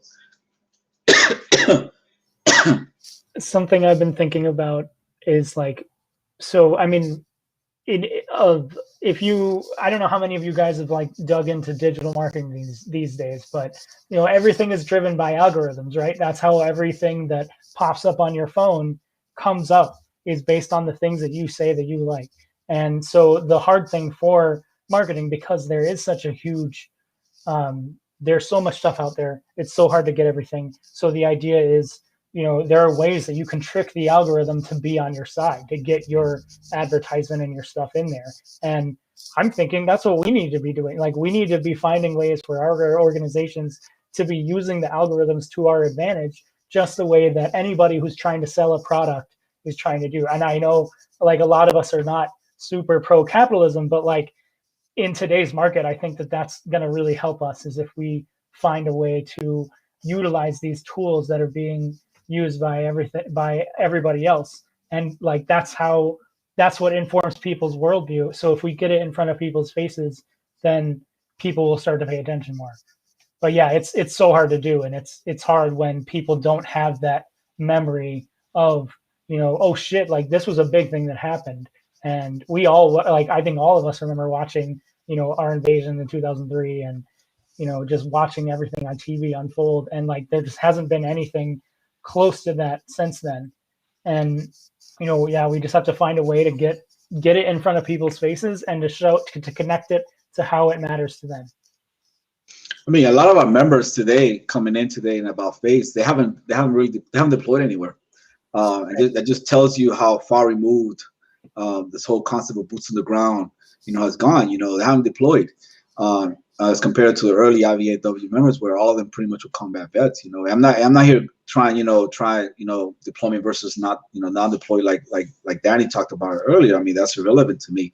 But just the fact that, just point out the fact that it just been so effective. I think it started with Obama with this, you know, with pulling back, you know, hard power out, you know, and increasing, because you increase the special operations divisions, right? So now they're doing a lot of the fighting. What they're doing is they're doing a lot of the training for local militias or local militaries and whatnot. So they're the ones actually putting skin in the game, right? So you have, you have all these wars by proxy, and the American and Joe and Jane are not having to to feel the brunt of that, but yeah, I think that's interesting as well. Speaking as one of those folks, like as somebody who worked with special operations with NSA, CIA, special forces, it's like, yeah, I mean, the thing is that's always been on my mind too. It's like the fact that I never deployed, but like I dealt with a lot of death and a lot of combat from 6,000-7,000 miles away, and something when you look into RCS, remote combat stress, is that you see that like it's like on deployment you have the whole like pre-deployment, deployment, post-deployment, like you have a cycle. But like for those of us who it's our job, like we're just at this level the entire time, like the entire time that you're at the duty station, the entire time you're doing the job, and you don't have that like downtime, that recycling. And it's good for the military, and it's good for the public because everything is behind closed doors, and it's not our people on the ground, it's not us focusing. But like for those of us who do bear the brunt of the work, and especially like the drone operators, the drones, the sensor operators, and the pilots, like they, it's just something that people don't really understand. Like this is still war, and it still affects us because we're human beings. I think that's a really important point that Jovanni and Kagan both raised about the changing nature of the wars. When we talk about methods to sort of squelch military dissent or make it invisible, well, the draft was a big part of that. But I wonder if there's something almost more nefarious about turning war itself invisible, this abstraction that Jovanni talked about. And when you go tech savvy, when you go proxy, when you go commando raids that are so classified, right? Or you blur the line between contractor, soldier, intelligence operative, and kind of foreign forces, right? That's another challenge that, that wasn't even really on the radar, at least I don't think, to the same extent for someone like, Andrew Basevich, right? And that's interesting. Will the next winter soldier hearings, if they happen, include private security outfits? I mean, probably not in a certain sense, but it bears asking when the casualties are not dissimilar in Afghanistan. But I will say this. So, as ever, we're over, right? That's what we do. It's our trademark. But, in the interest of, sort of time and letting people get to their next thing, I think here's what we're going to do is just final thoughts, 1 minute closeout from everybody. I'll drop something very quick, and then I'm thinking Jovanni can kind of give his last thoughts. If you need to go a little longer, Jovanni, to kind of close out your piece, that's good. Greg will hop in, Vince, Kagan, and then we'll let Henry drop the mic, literal, figurative, since he's the brains of the operation. One of the things that kind of jumped to me as I was listening to everybody, and I think the strength tonight was the panel, which is why in many cases the co-hosts, who often do too much of the talking, well, one of them more than others, we kind of like let that happen. And some of that conversation is so great because of the different perspectives, intergenerational, who's a scholar soldier, who's an activist, is really valuable. Chris Lombardi wasn't able to come on and talk about her book, her research in, why exactly there has been this long tradition, what the challenges have been, what the gains have been. But I as sort of the geeky historian, I want to speak a little bit to that long legacy, tradition, maybe even obligation of military and veteran dissenters, which really starts with the American Revolution. I mean, frankly, there have always been dissenters, which I talk a little bit about in my book, Patriotic Dissent. But I think one of the things that jumped out about today's discussion, especially in the later half with Vince and Jovanni, and really across the board, is it's important to commemorate things like the Winter Soldier hearings of '71. It is crazy that it was 50 years ago, despite the lingering just power and relevance that Greg was talking about of this contested Vietnam War. But it's also important to, learn, adapt, and stay active. It's more than just making a mark on the calendar that someone will 50 years from 2008 commemorate what Vince was part of. And that should happen. But I think one of the things he constantly raises, and that so many people have, is, well, what are we going to do about it? Because the truth is, look, I mean, a note on sort of like terminology, etymology, where does Winter Soldier come from? I don't think anyone mentioned it. Where does the term come from? It's, it's derived as a contrast to Thomas Paine, who described the summer soldier in his first, American crisis paper. So that's December 1776. So look, I'll just argue, as I have before, we're in one of those now, an American crisis. We've been in them before, but we're in the 20th year of a largely unchallenged, at least successfully, ongoing war with no end in sight, utterly hopeless. And this is 244 years and 2 months, right, from Thomas Paine's pamphlet. So I just want to keep that in mind. And so commemorate and move forward. And with that, Jovanni, last thoughts from you. Yeah, I want to say thank you guys for inviting me for this very important discussion. Thank you and for the job that you guys do. Very good. Put the voice out there. There's not a lot of platform for us dissenters, to have, and I'm grateful that at least Fortress on the Hill exists for that. Yeah, I mean, it's mind-boggling for me being in a situation where you're in 20 years warfare, right? Continuous warfare in about 13 countries, actively bombing 7 countries, and no one is talking about it. So it's mind-boggling to me, no one cares, no one talks about it. But I'm looking forward to a change in that. I'm looking forward to a dismantling of this war policy, this war regime that we seem to have, with both parties. Yeah, that's it.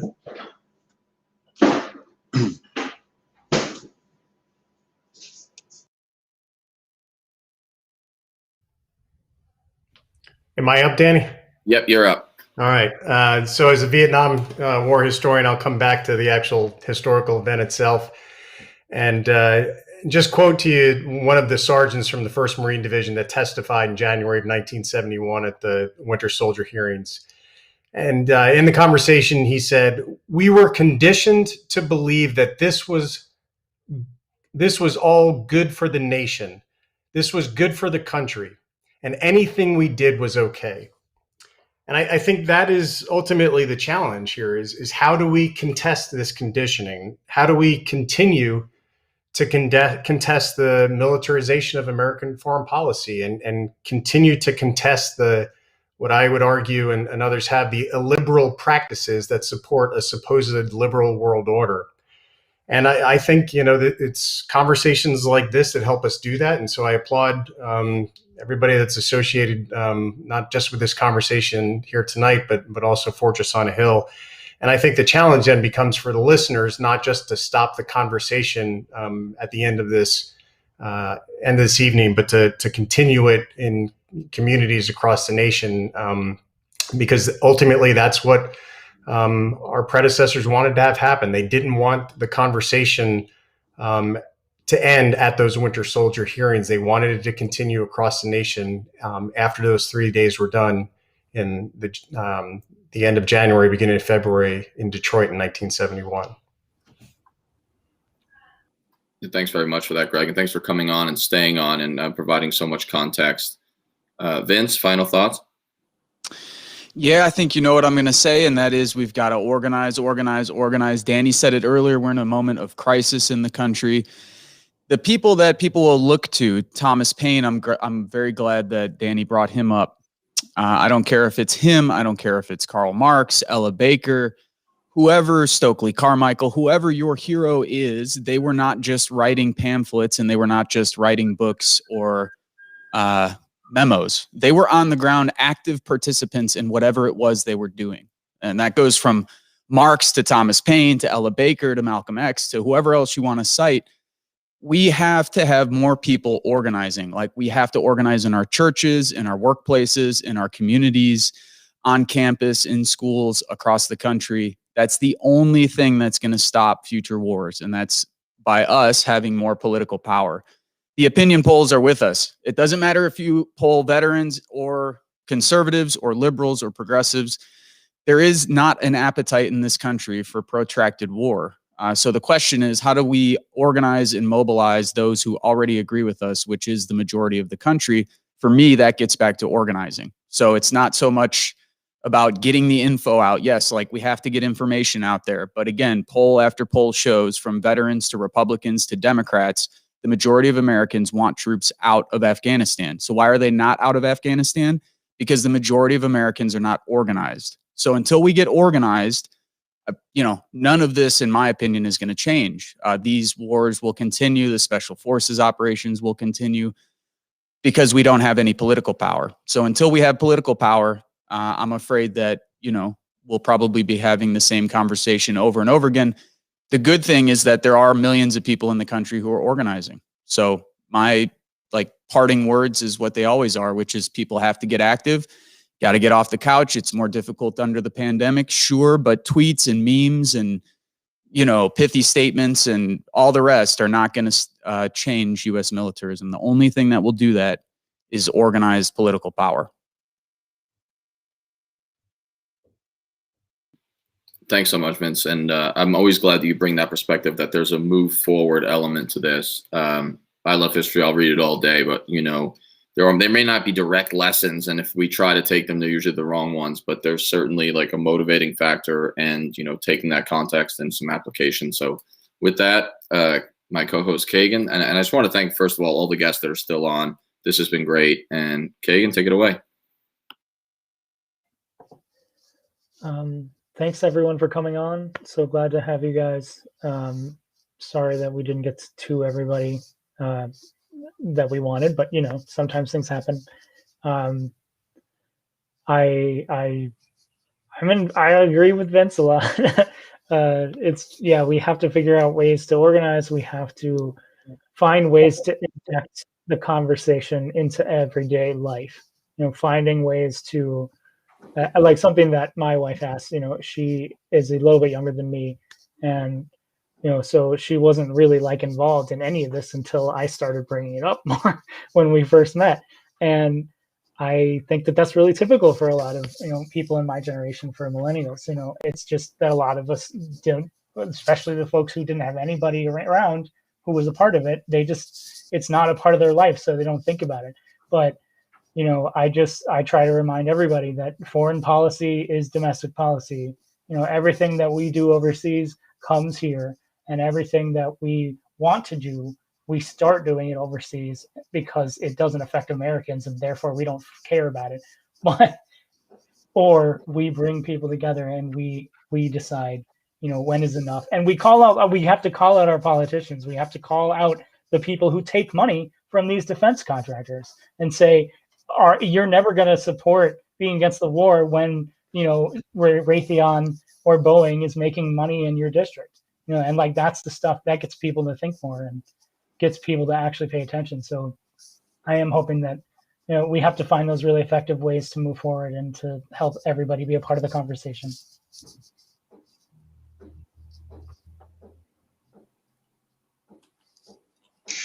Can I add something? Sure, go ahead, man. I think that's the trick. That's the trick, with what you said about the politicians, is the fundamental thing is, how do we get them to fear us?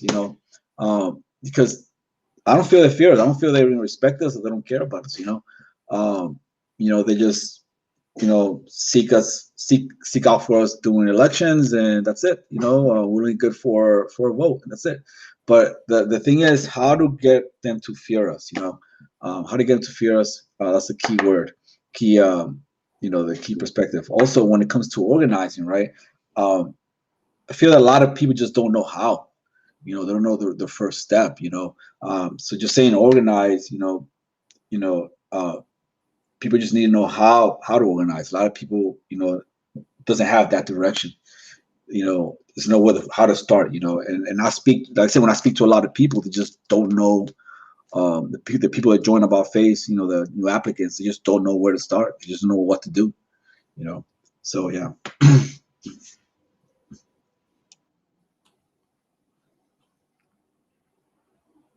All right, Henry, bring down the house, brother.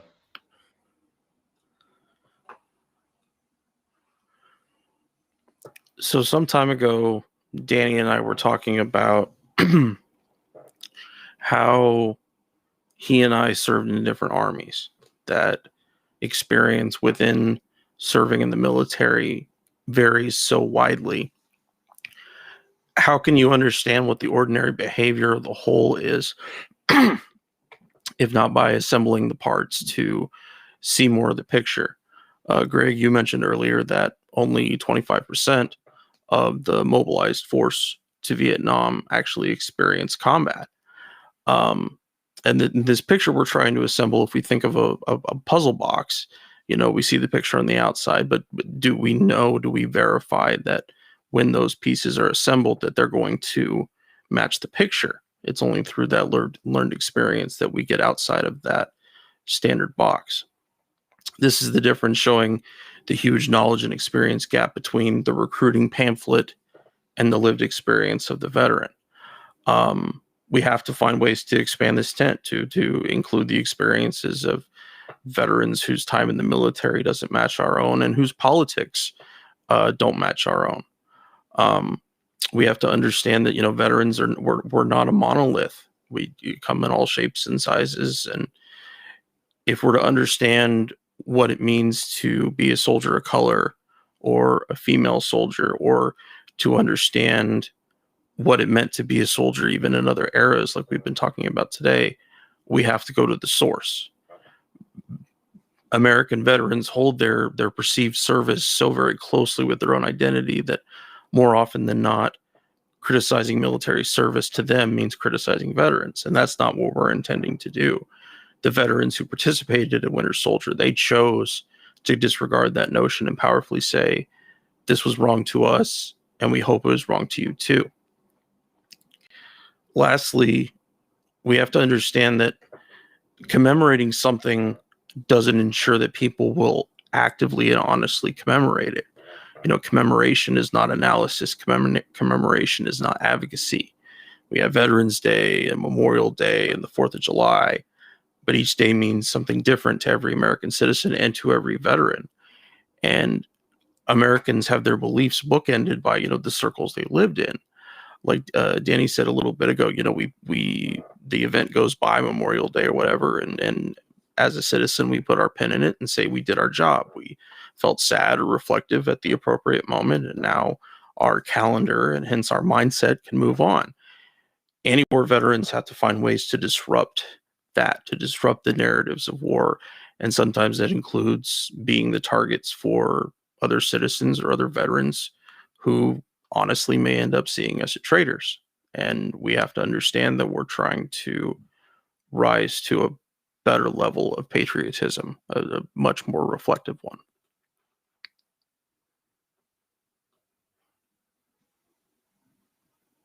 I think those are great closeout comments. And again, I just want to thank Vince, Jovanni, and Greg for still being on, as well as Andrew Basevich for having been on earlier. Really great in conversation. And we'll get Larry and Chris on for something else. I'm sure we'll be talking about these issues for a long time. And so thanks to everybody, and to listeners now and then people restreaming, which is where most of our views get kind of seen.